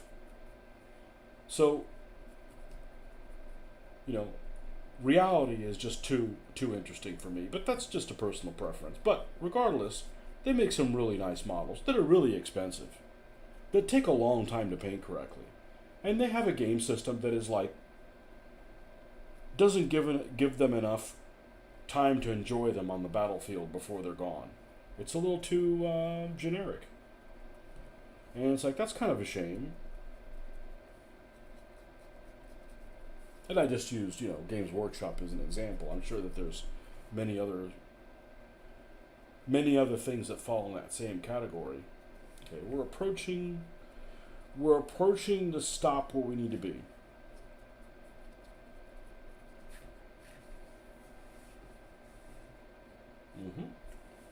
I do the same thing with the turret. You can tell the subtle difference here of adding that pale sand. It just adds even greater depth to it. And it could be, you know, and the reason I paint them this way, if I was doing Tunisia, I might do it a little differently. But this is a relatively the first half of the Afrika Korps period. So you got vehicles that they showed up in gray, and either they got painted haphazardly, oversprayed, or they just got ran into the sand, and the sand colors that are in the environment are on the tank, giving it perfect camouflage, or a combination of both things, or they were painted more thoroughly in a yellow color, and they've worn off and been, you know, sun bleached. So all of the above. There's lots of different ways you can do the desert stuff, and I happen to like the way this one turns out for me. It gives it enough depth. There's enough contrast at a distance.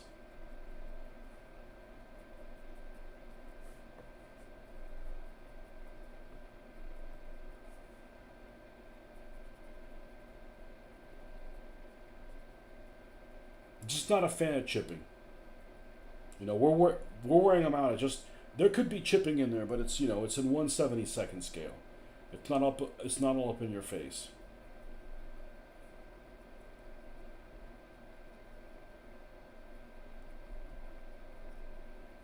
And then we'll just avoid lightening up the barrel, and that gives you like a free smoky looking barrel. Freebie, no additional charge.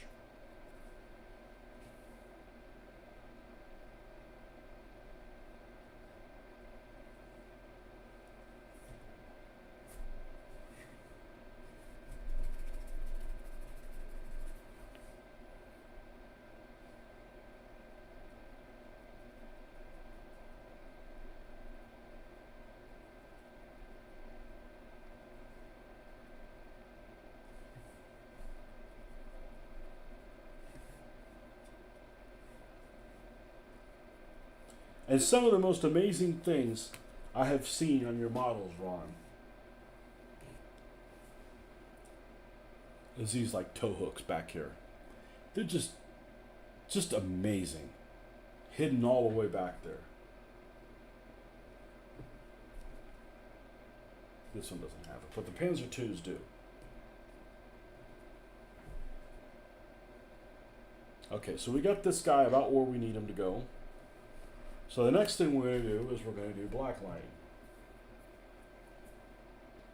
¿Dónde está? Oh.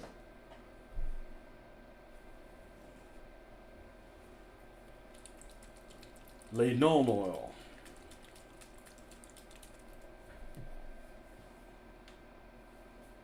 Alright guys, gotta go. Pleasure to meet you. Keep it up, Tony. We'll see you in the AM. You got it.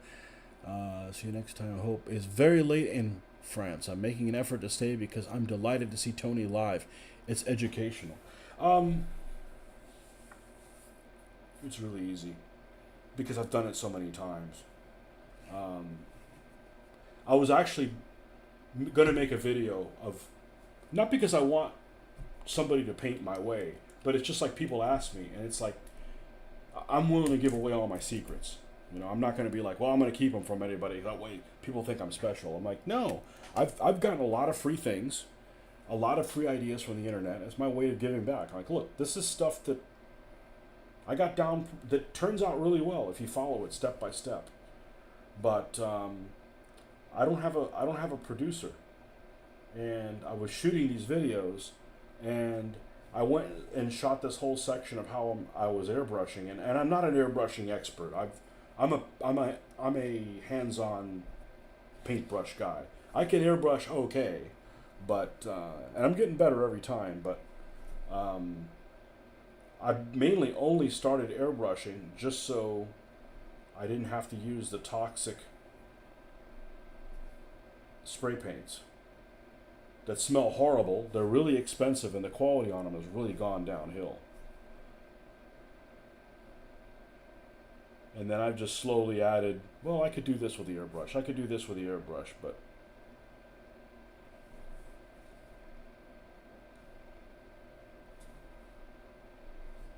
just making all these details like pop, because they gotta look good close, and they gotta look good 2 or 3 feet away. Otherwise, you know, one of the techniques that I personally don't like, and it does look realistic, but I don't like it, is when people use these light colored powders. Like if they do like this Afrika Korps vehicle, and they're like, okay, we're going to get this light powder, and they sell it, and they put it. And what happens is you get this light powder that goes into the recesses, and it is realistic. That's exactly what would happen with a vehicle. I work. I don't live. I work in a place that used to have a lot of instead of paved ground, they had lime rock. And lime rock, when you run over it and it gets really dry, it gets very dusty, almost like baby powder. And that's what would happen. All this baby powder stuff would accumulate in the recesses. So you have these recesses which are naturally supposed to be darker because they're out of the view of the sun, but you have a light color in them. And it's counterintuitive to me.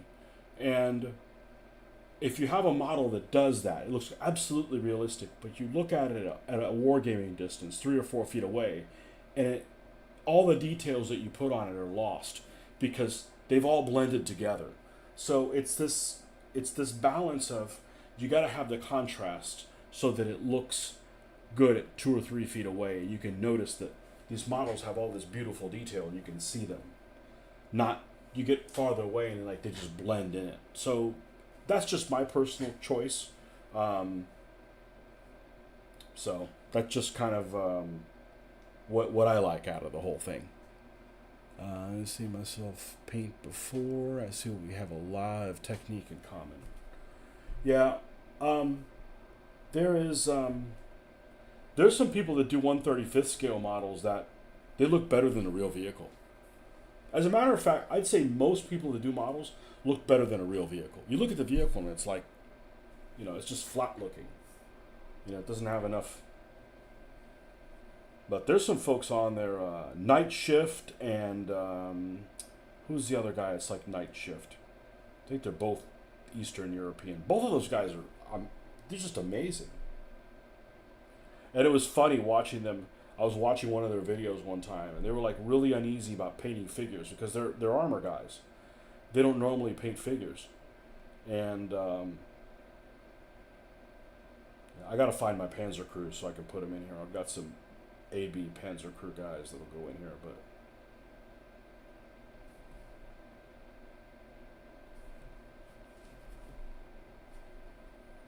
now the thing about this Linolene oil is that it's really forgiving. It could be a deeper color, but because it's not so deep, it means that sometimes if you want to get a really deep recess, excuse me, you got to go over it. You got to go over it a couple times, and that's a bit annoying. But it's also a safety feature because it means that if you blow it and you don't like how it looks, you don't have to undo a lot of stuff. You can kind of see that you're on the wrong track before you get to the end of the line,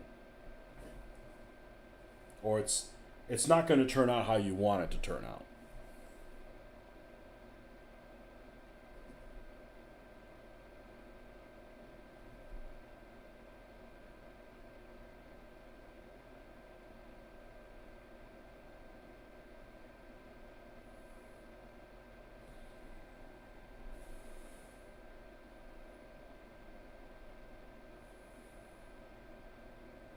But I was going to do that because sometimes you just can't.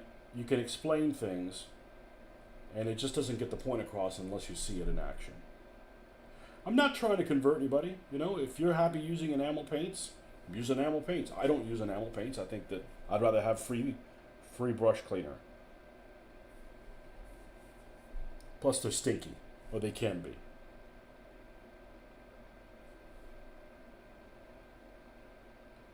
I was on some model group the other day, and this one guy wanted to die on this hill. He just decided to find a hill, and he wanted to tell the world he was willing to die on it.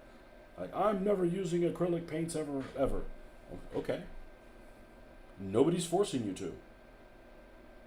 You know, the fact that there's all kinds of different materials and manufacturers and ways of doing things is great for the consumer. The consumer wins, right? The more options you have as a consumer, the better off that you are.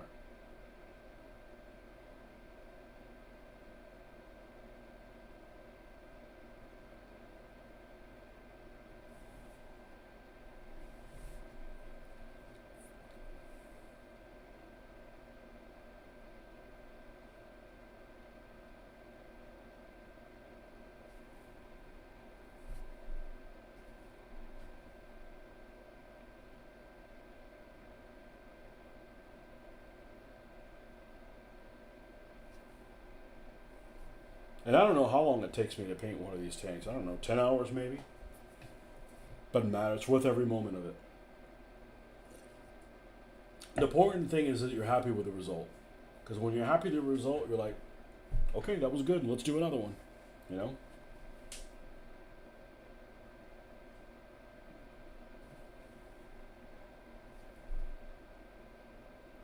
And I much prefer to paint by the each. In other words, I sprayed all these and I dry brushed them all and I gave them a wash all together because there was some drying time involved. My preference is to work on one vehicle. Okay, we're done with that one. Move on to the next one. Not do bits and pieces of different ones. Even though I've broken my rule before, but my preference is to do one at a time.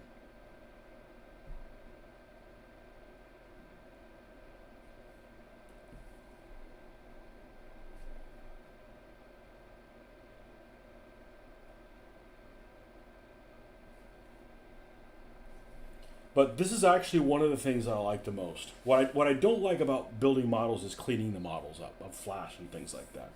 What I like the most is adding the black lining, because the black lining forces me to go over every single nook and cranny that the designer decided to put there.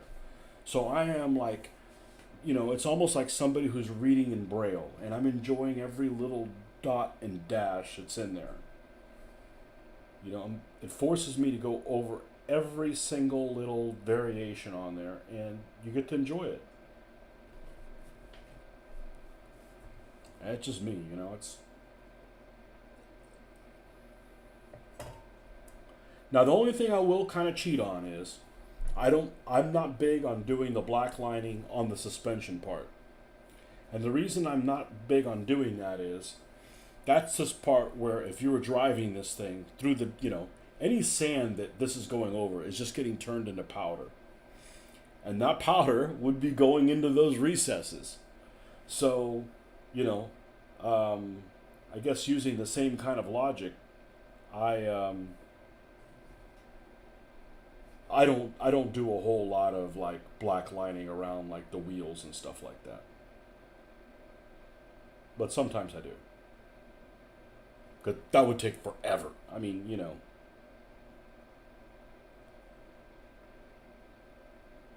got to give me a millimeter. I got to cut some corners when I have an opportunity, but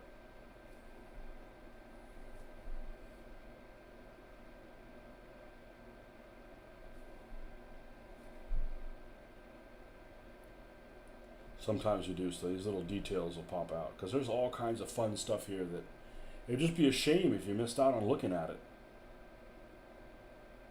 Now, these models have so many little details. It's just like eye candy. Your eyes going, that's interesting. Oh, look at that. Oh, you're constantly being like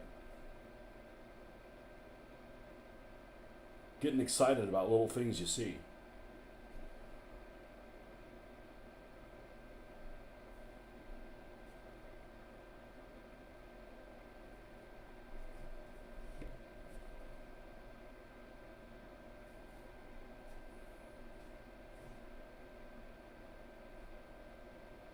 I personally do not like to weather the wood on the tools.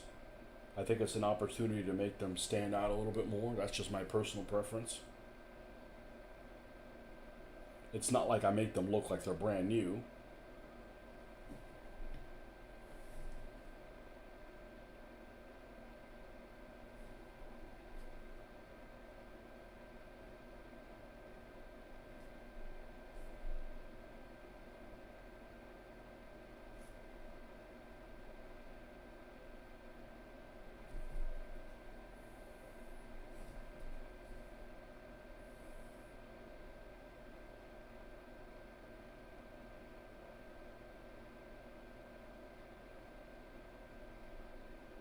We're definitely going to come back here with some of the rusty colors. Where there's a hinge, there's rust. That's the first place it forms. Anywhere that, is a metal piece where water can just accumulate when it rains and it takes longer to dry, that's where the rust is going to appear. Hinges. And there's a ton of hinges on this thing.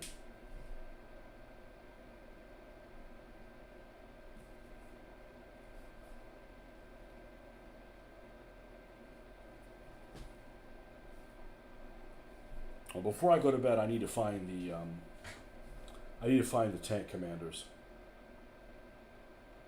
because these all have open hatches, but the other two H's and the other two G's don't have them, because I want about like 1 in every 4 or something to have a commander in it. Just it gives you a good reference of scale. Really, no reason other than that. What did I do with the normal one? Oh, I've been just picking at it from there. Okay.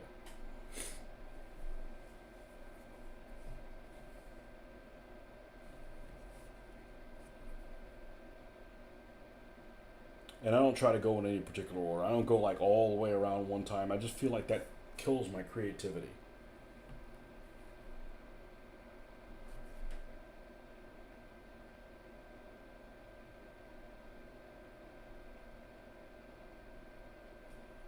All these little bolts. Smoke discharger, or smoke candle as it's called sometimes.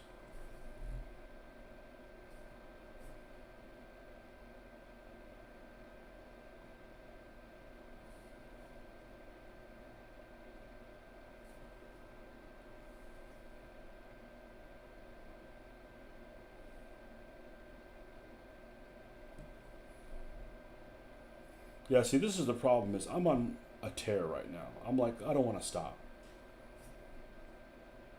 I'm like dying to see what this thing's going to look like.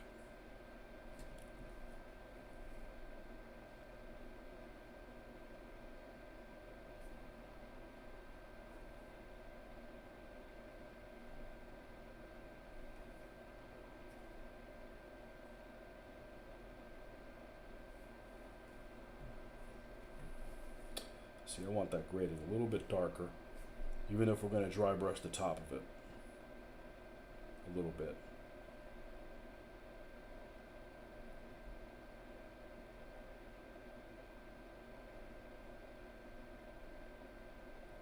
Gives the idea of depth.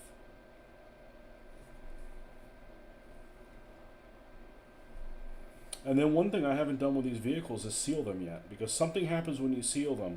There's some magic that happens. Things look even better. It evens up all the shine or everything on it. It's just like magic.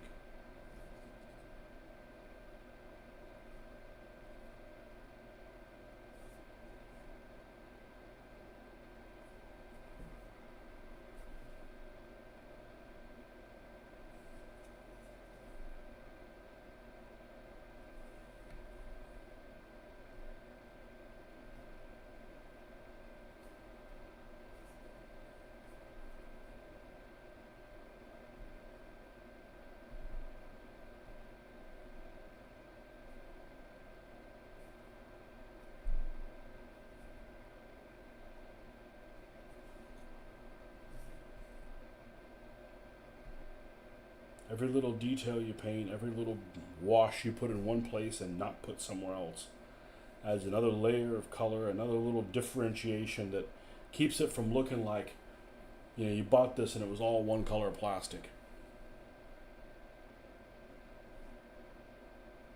Gives it no personality.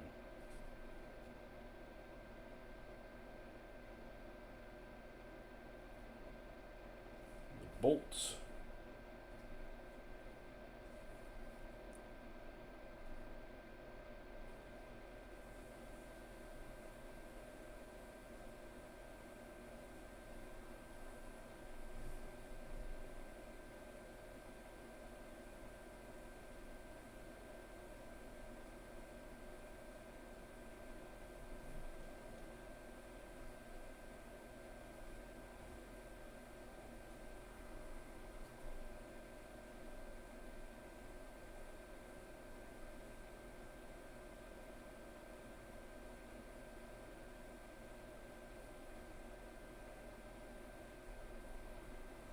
These happy little bolts here.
Four little small bolts.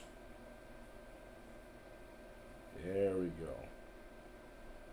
Make those little guys pop.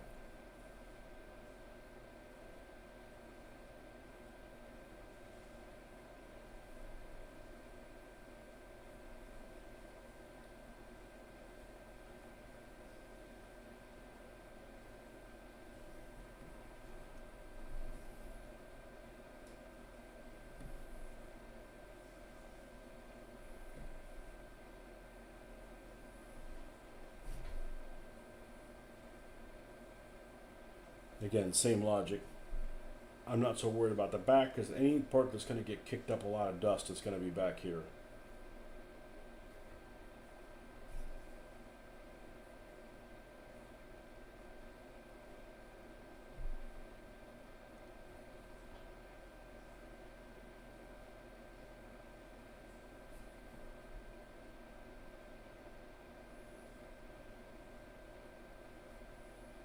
Okay, the turret now.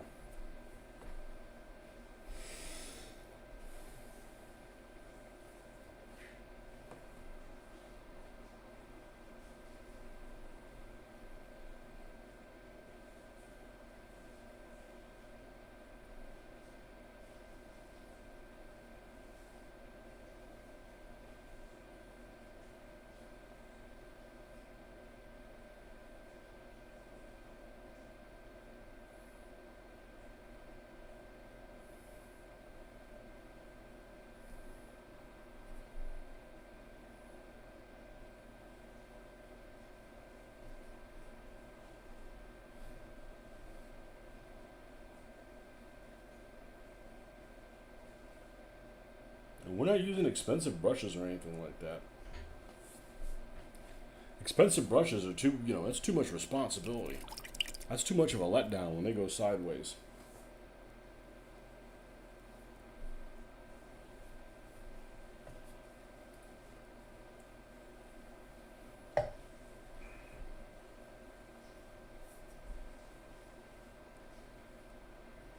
And I have to mail order them because there's nowhere around here. You just can't walk into a store and get some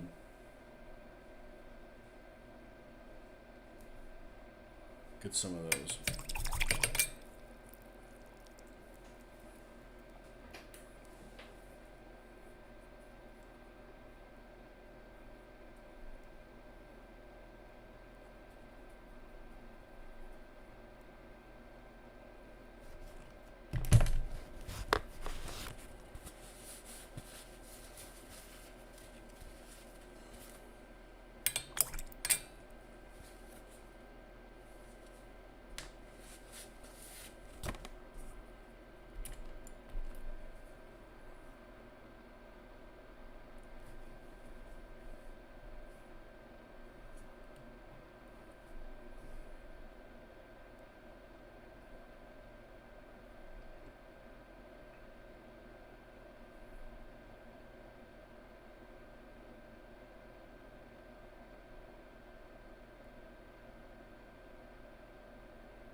Tony, I was delighted to be here live and be able to exchange with you. I'll have to go to sleep.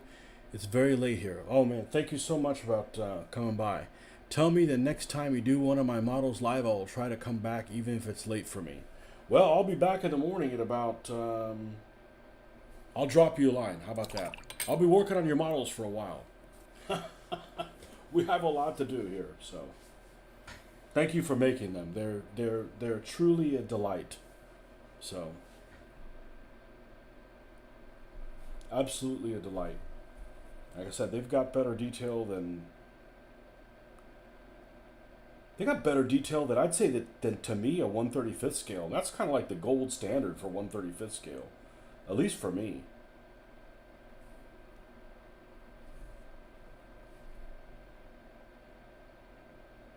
And the Panzer IIIs, for instance, are the right shape. There's some Panzer IIIs that I got relatively recently from a pretty well-known manufacturer who I think a lot of, but their turret shape is just wrong. It's just too angled. I mean, this is spot on what it should look like. So it's nice being able to work on something and you spend enough time researching it. I don't have to worry about whether or not it's realistic. I'm taking your word for it. That's your land, you know. I'm just painting by numbers, without numbers. But I appreciate you coming by. That's a lot of people are interested in like doing Patreon and stuff like that. I just want people to keep me company, and we just talk shop, you know. That's it.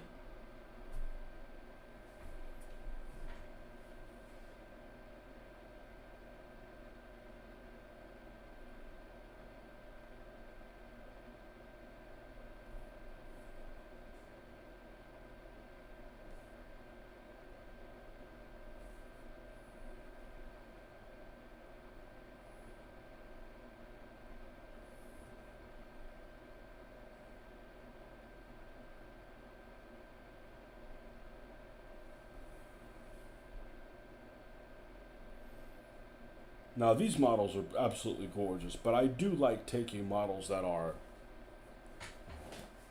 how can I say, less than stellar, and paint them up so to look decent. And I've done that with a lot of 15 millimeter figures. I'll be like, hey, who makes those figures? Oh, so and so. Oh man, those are old figures. They're not very good. How'd you make them look so good? You gave them TLC, you know. You pay attention to it, not just, oh, this isn't very good. Just slap paint on it, move on, you know. Okay, Ron. Thank you very much for coming by. You have a good night. Thank you for the kind words.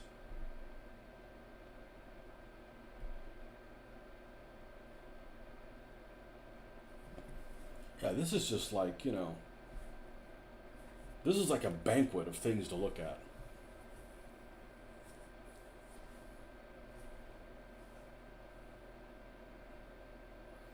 And as impractical as these things are, I really like to look at these little pistol ports.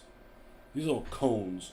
It's like, hey, let's go sneak up on the thing, and somebody pops that thing out and sprays you down, even though their field of view is probably extremely limited. I like looking at those little cones. They're cool.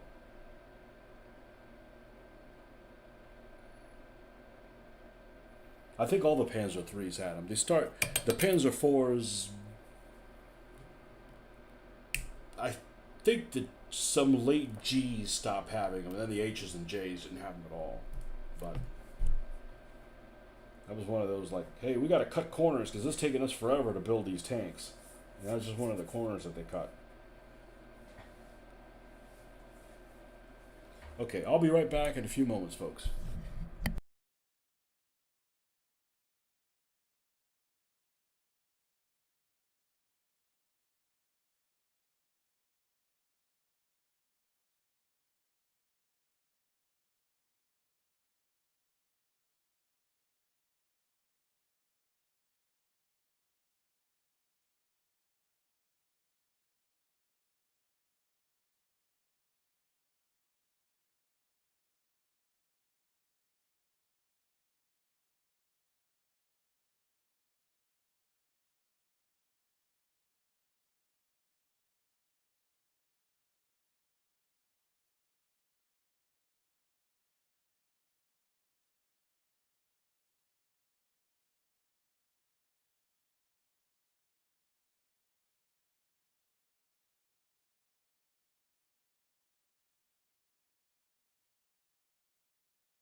Okay.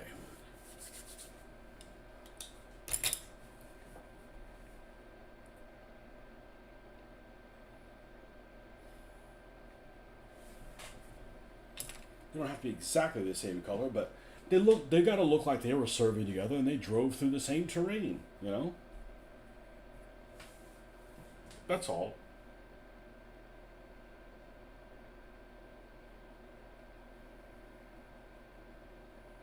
Okay. We have the number it's going to be.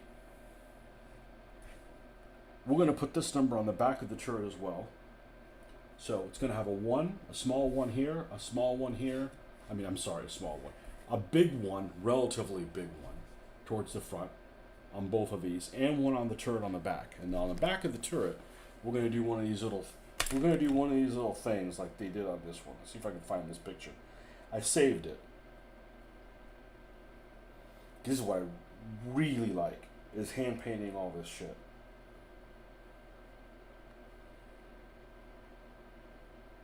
Because it comes out okay. If it didn't come out okay, I'd hate it.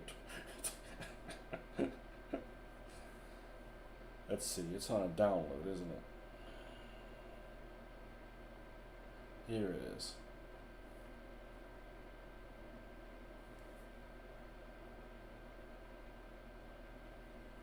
So it's going to be a big 1 and then the smaller numbers beside it. What's up, Justin? Welcome back.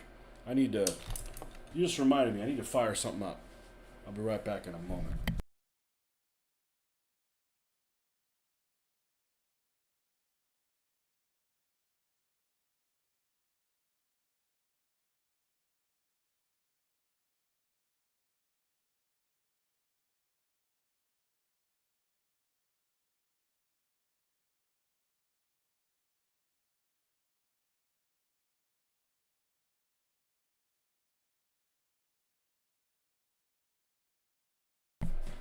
Okay.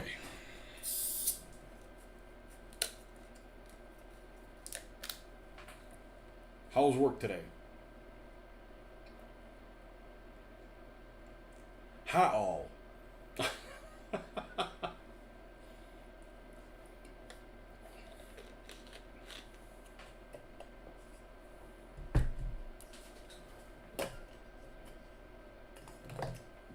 right.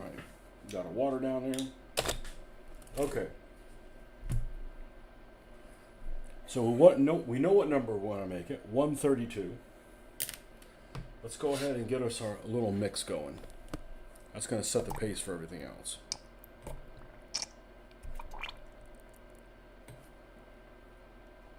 The sounds of drippiness. It should be enough. How was work today?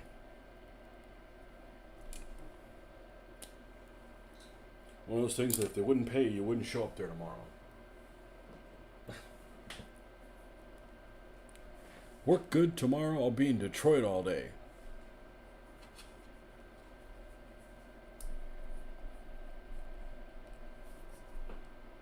Detroit is one of those cities that doesn't sound like a good time. And maybe it just has a bad reputation. But when people say Detroit, I'm like, man, I hope you got a bulletproof vest. How about me? My day was okay. My day was okay. You know, days are going really well when I get to wake up with you guys and we get to do something positive. And then, you know, it gives me something to look forward to other than having coffee. So, even if it's only for a short period of time, it helps.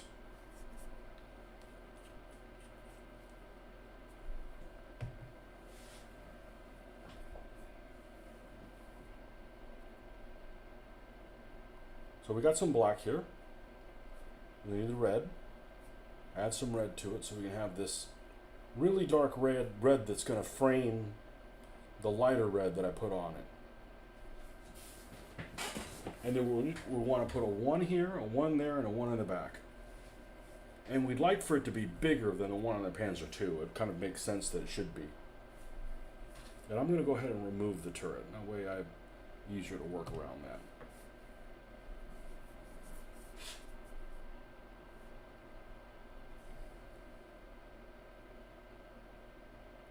And I don't want this little hook to get in the way, so we're going to split the difference over here.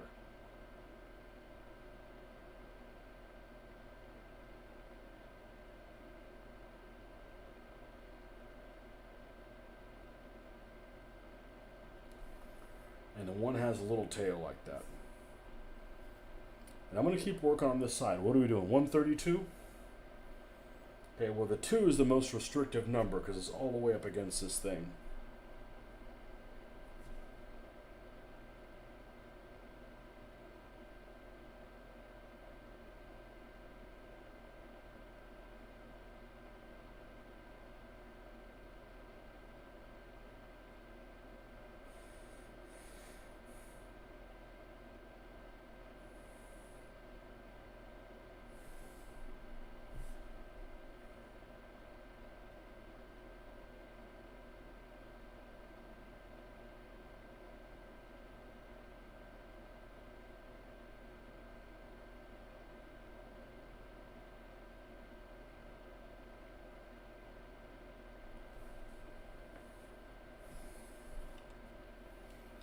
That's as good as I could hope for it to be.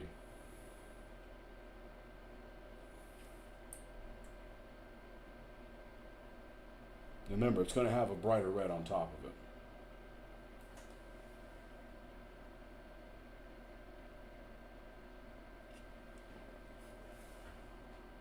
You're originally from Detroit, Lincoln Park.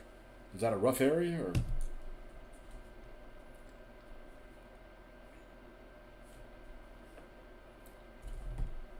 Yeah, Detroit is a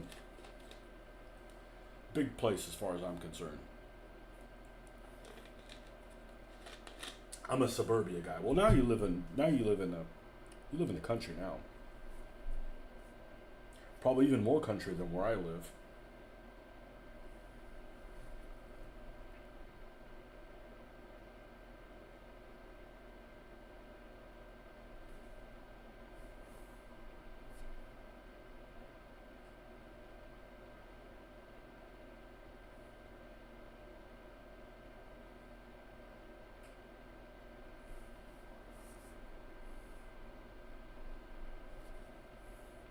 You know, if you hand paint the numbers yourself, you don't have to spend 3 hours looking for the right decals. Find out you don't have them, and have to mail order them, and not only have to pay for them, but have to wait for them to come in. Meanwhile, your project's languishing.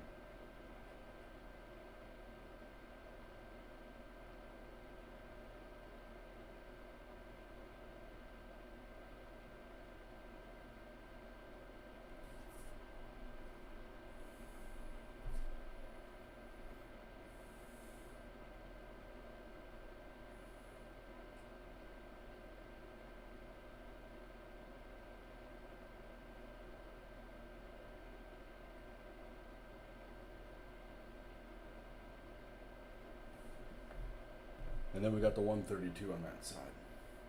Okay, then we're going to flip to the back, and we're doing the number look up mild class. Look up Grant Township, Michigan on a satellite map. You'll get the area. Okay, I will do that right now. Grant Township. Okay. Whoa, I never pass an opportunity to look up at something on a map. I'm a map guy.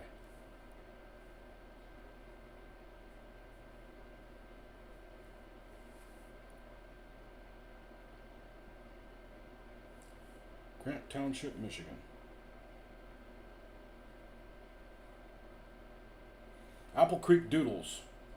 Jetto. A lot of straight roads there. Let's look at satellite and see what we got. Farmland, okay.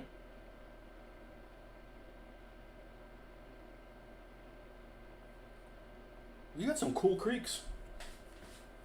You got some cool creeks that just cut through like this farmland. That's pretty neat. I'm sorry, cricks.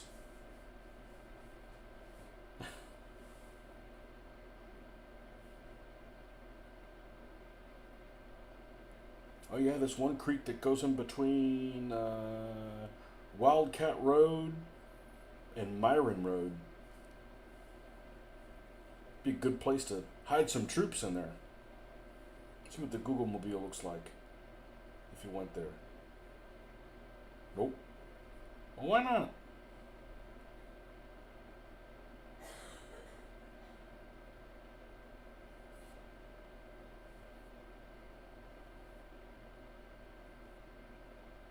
Farm country. Alright, let me zoom out what's near you and tell you if I could live there. I could live there.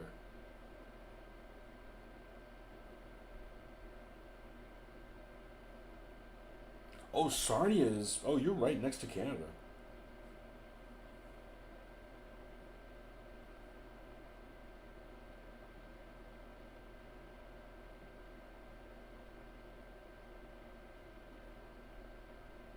Hey, you live right next to the beach. Let's see what your beach looks like.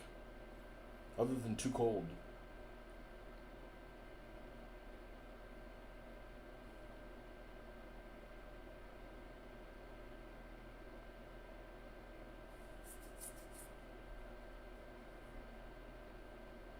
You go to Canada frequently?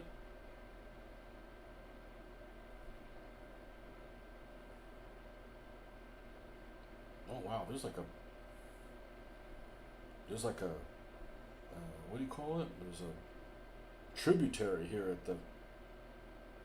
I didn't realize that. Walpole Island. I can spend all day looking at maps. You live by the gravel pits. I bet you have some fun. Man, something like a gravel pit or something like that would be a lot of fun as a kid.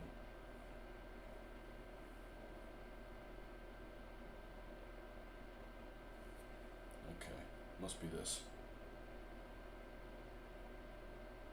Mid-Michigan Materials Wilson Pit. Yeah, that'd be fun. I knew if you were a kid, you'd be like sneaking into that shit.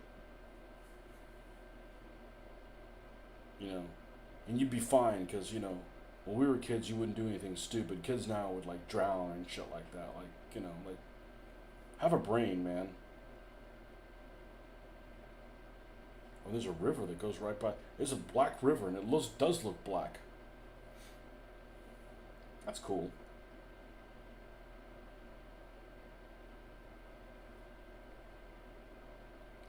What's this place? Oh, this is a water treatment facility. It's like, man, this thing looks fun from the air.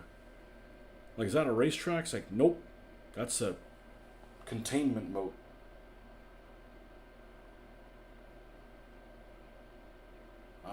Maybe it's no, it's a power station. Hmm.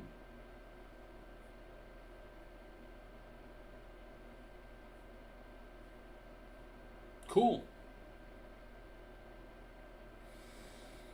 Yeah, I imagine it'd be cold. It gets cold as shit. You get that wind that comes off the Lake Huron.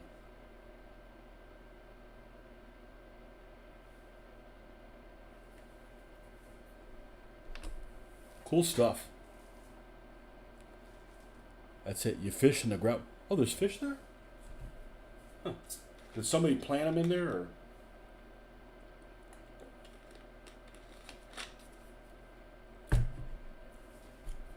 Yeah, I'm sure 10, 14-year-old kids, you'd be playing that gravel pit. It's what you do. Kids now wouldn't know how to do that. It'd be like fall in or something. Like, how do just common sense, man.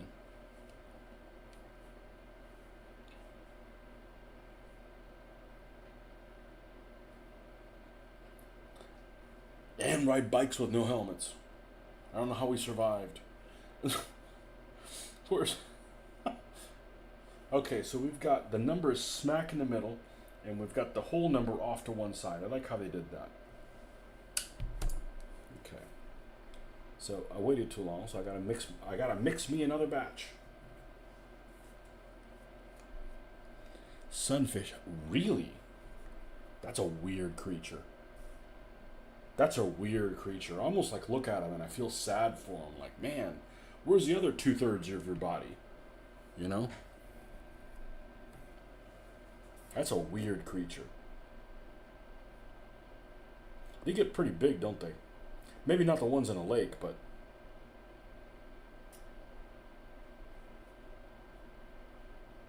I think that's one of those creatures that gets like huge. Like, like round.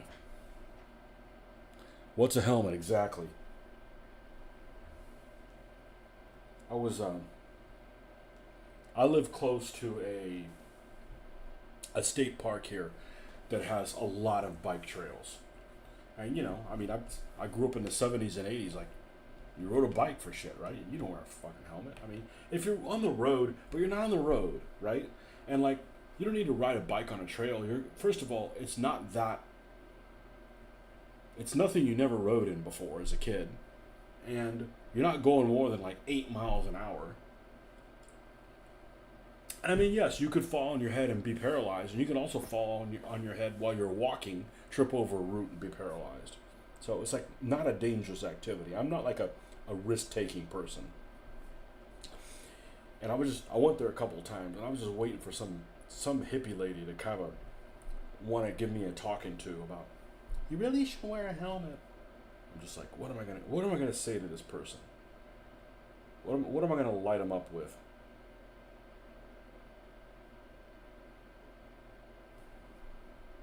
I'm already creating problems that don't exist. No, I know how these do-gooders are.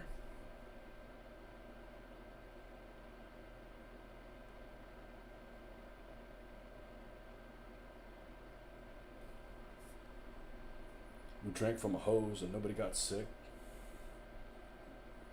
I mean, you can let it run for a little bit so you don't swallow a frog or some shit like that, But you have a YouTube channel on Adventures in Michigan. Not much, but I'm working on it. Adventures in Michigan.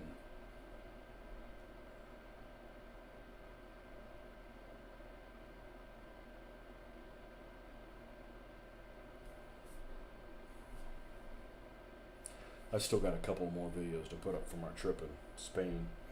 I don't know if anybody will see them other than my immediate family, but they're there. It's nothing National Geographic worthy, but I'm like, I was there, I was filming, I might as well, share it.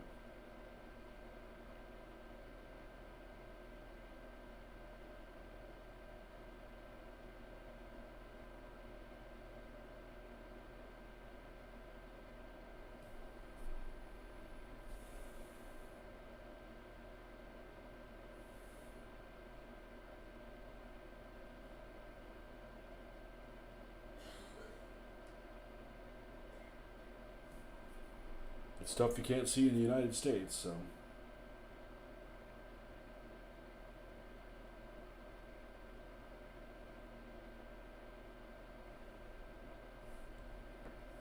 And there's a 132 on the back.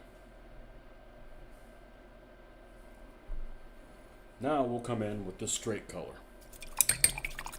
Harbor Beach, Michigan has good bike trails.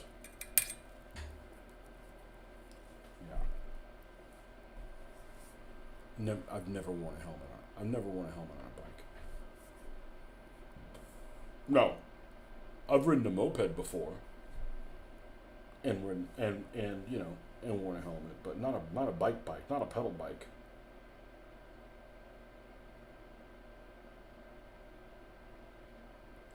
I'm lucky to be alive.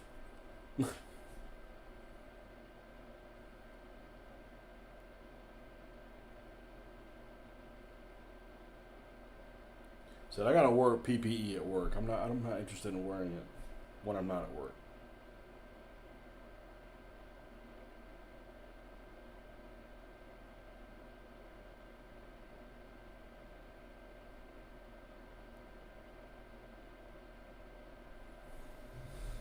I'm not riding a bike on a roadway either. People are allowed to ride bikes on a roadway if you want to, but I'd rather not take that kind of risk. Like on US 441 or something like that. Like, no.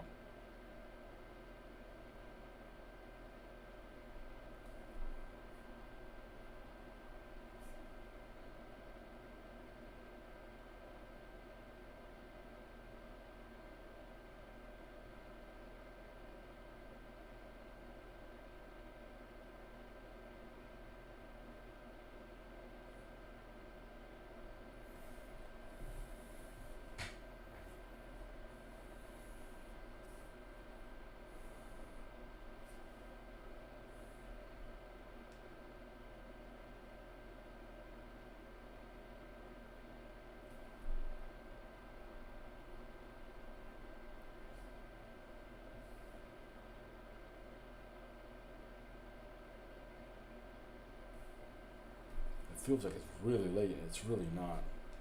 I just got started doing this a lot earlier than I normally do.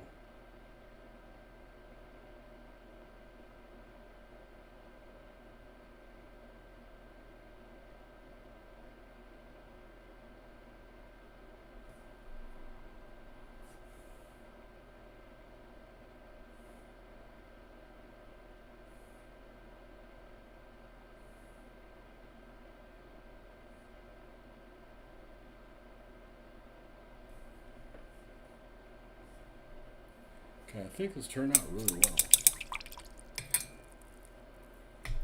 Hook up, Fayette, Michigan, The whole town is abandoned, and the stone.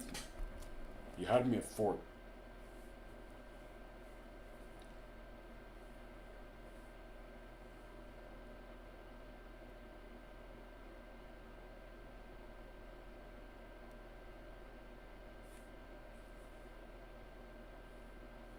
Well, that's part of. That's the part of Michigan Canada didn't want. No, the Wisconsin didn't want. Historic State Campground.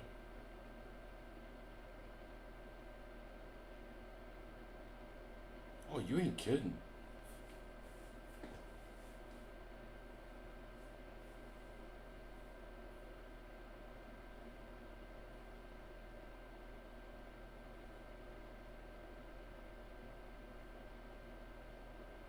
Did something happen there and they just vacated it?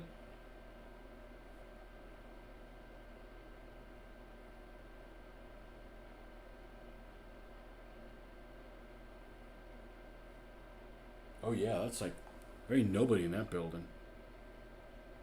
Well, it's like there's that town. There's a town I didn't know about this. It's shame on me for not knowing this, but there was a town in France. I want to say in central France that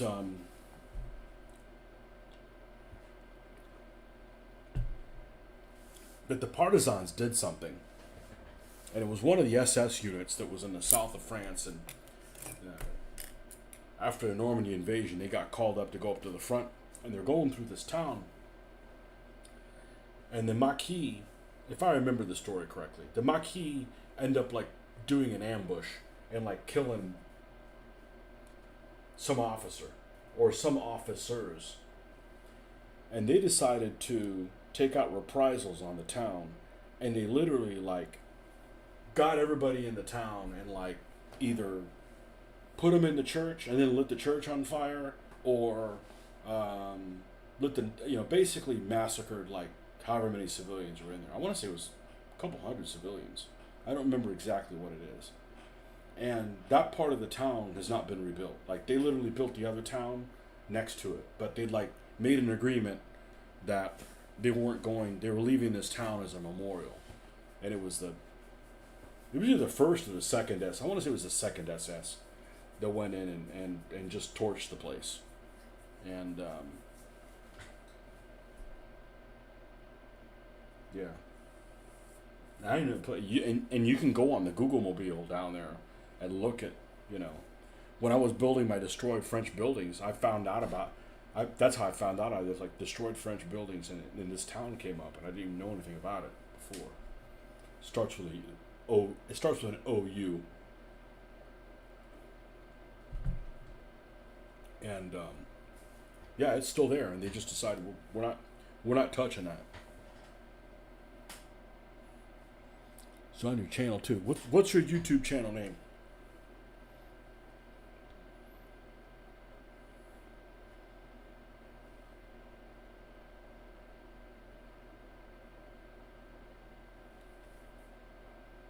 Justin Michigan Adventures.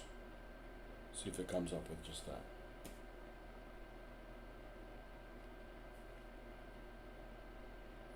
Is it the Justin Roth show?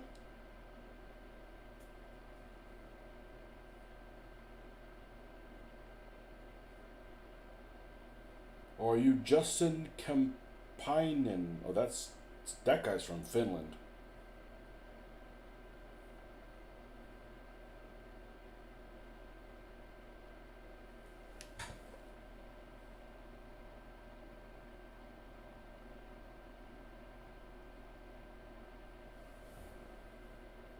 There's another Justin Ebright, Shivering Timbers roller coaster ride.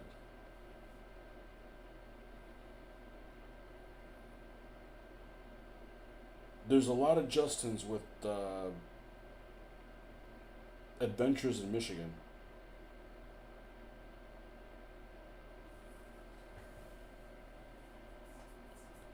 It's a screen name, Justin Northern Adventures. Okay.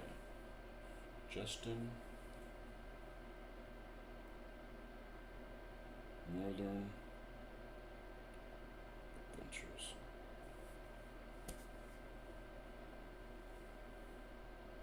Justin Northern Adventures. Oh, okay. There you go. Now I recognize your last name. Yep. No. Now you have a 14th subscriber. Man, you got a lot of views for having only 14 subscribers.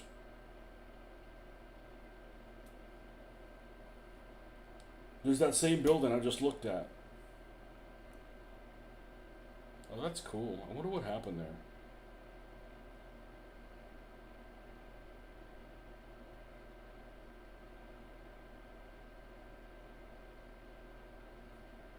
All right, we'll check it out.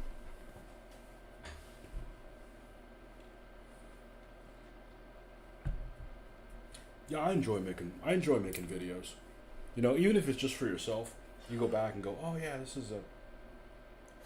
is cool when you went to such and such a place. Okay. So we got the numbers on the tank. Let's find out where these guys decided to put the Balkan crosses on.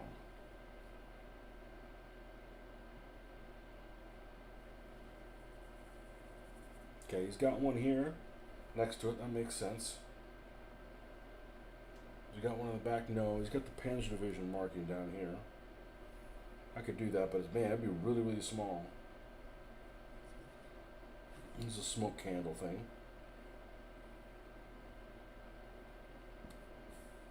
Oh, this marker light is red. That's cool.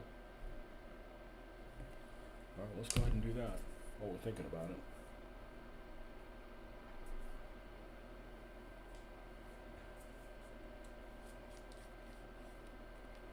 Yeah, you got 513 views, man. That's not something to shy away at. But people are weird about, you know, about subscribing to stuff.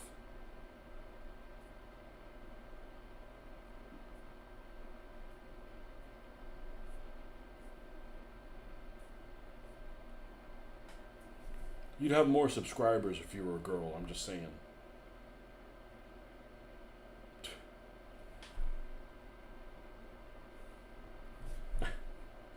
Nothing you could do about that, though. Okay.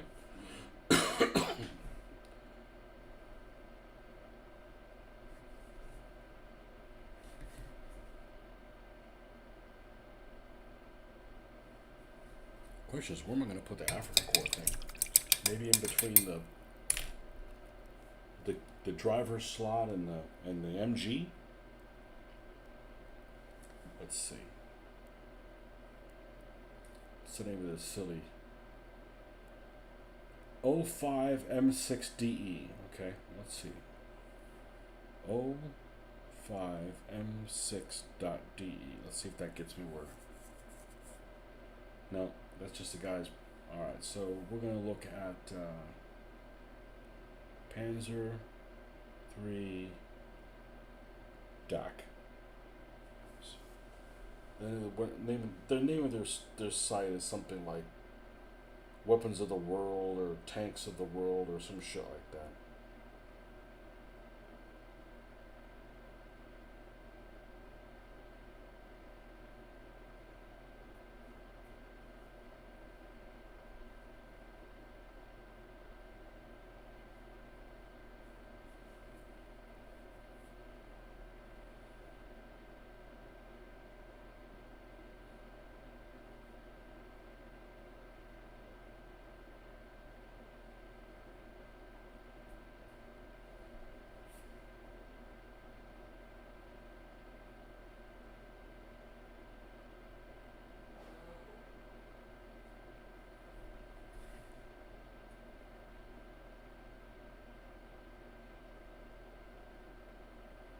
Yeah, the one's right there, under where the number is. Here's one you don't see very often. When you have the Balkan cross on the turret, that almost looks like that's an oddity.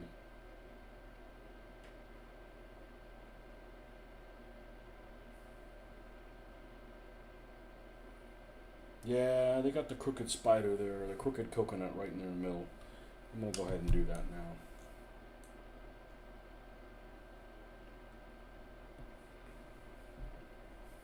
Revenge of the Crooked Coconut. I'm no chick. I know.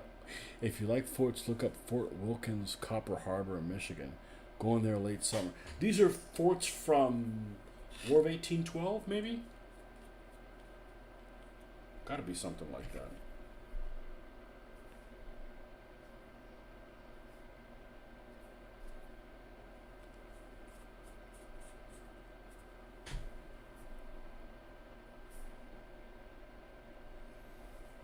A little bit of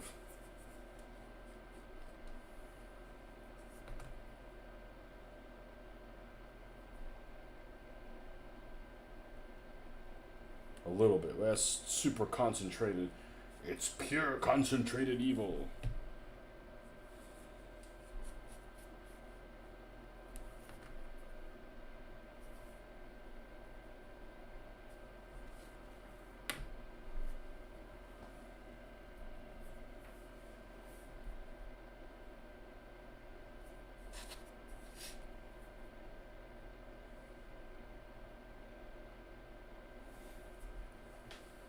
Let's put it right in the middle.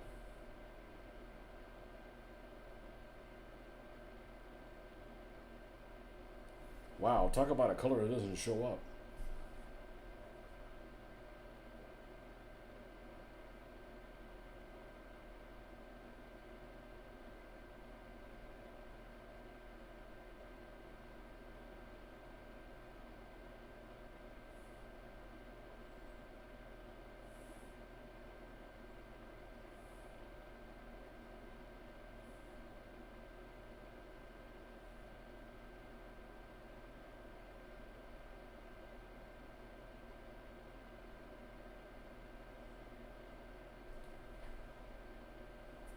I think we got the gist of it just right.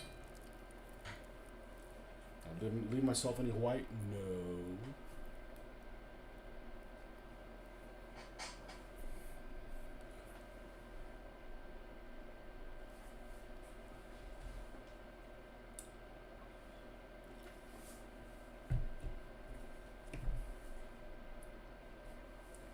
This tank model is worth all this TLC.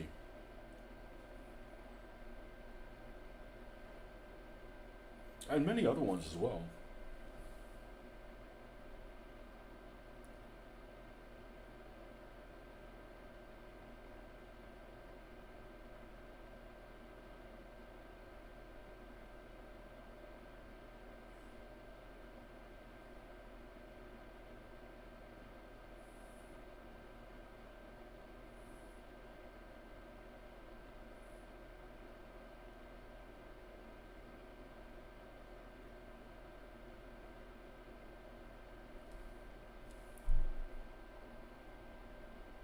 I can't show you this because, of course, it has a crooked spider on it, and you know, the bots want you to forget how bad the Third Reich was.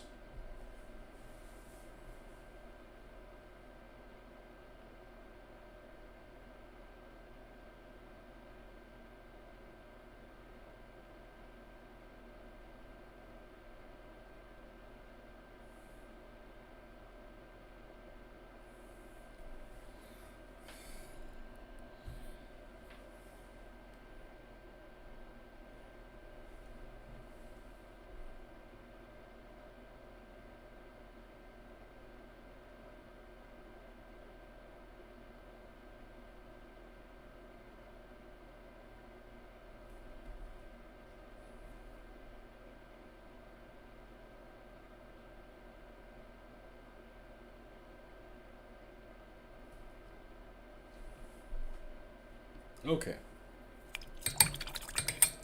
So we got that guy there.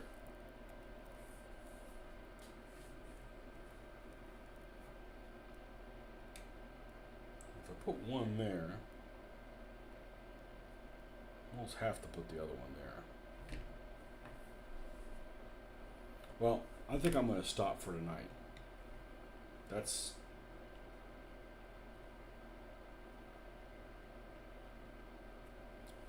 That's pretty far. And we'll just pick this back up in the morning. Hit the ground running. Okay, folks, thanks for stopping by.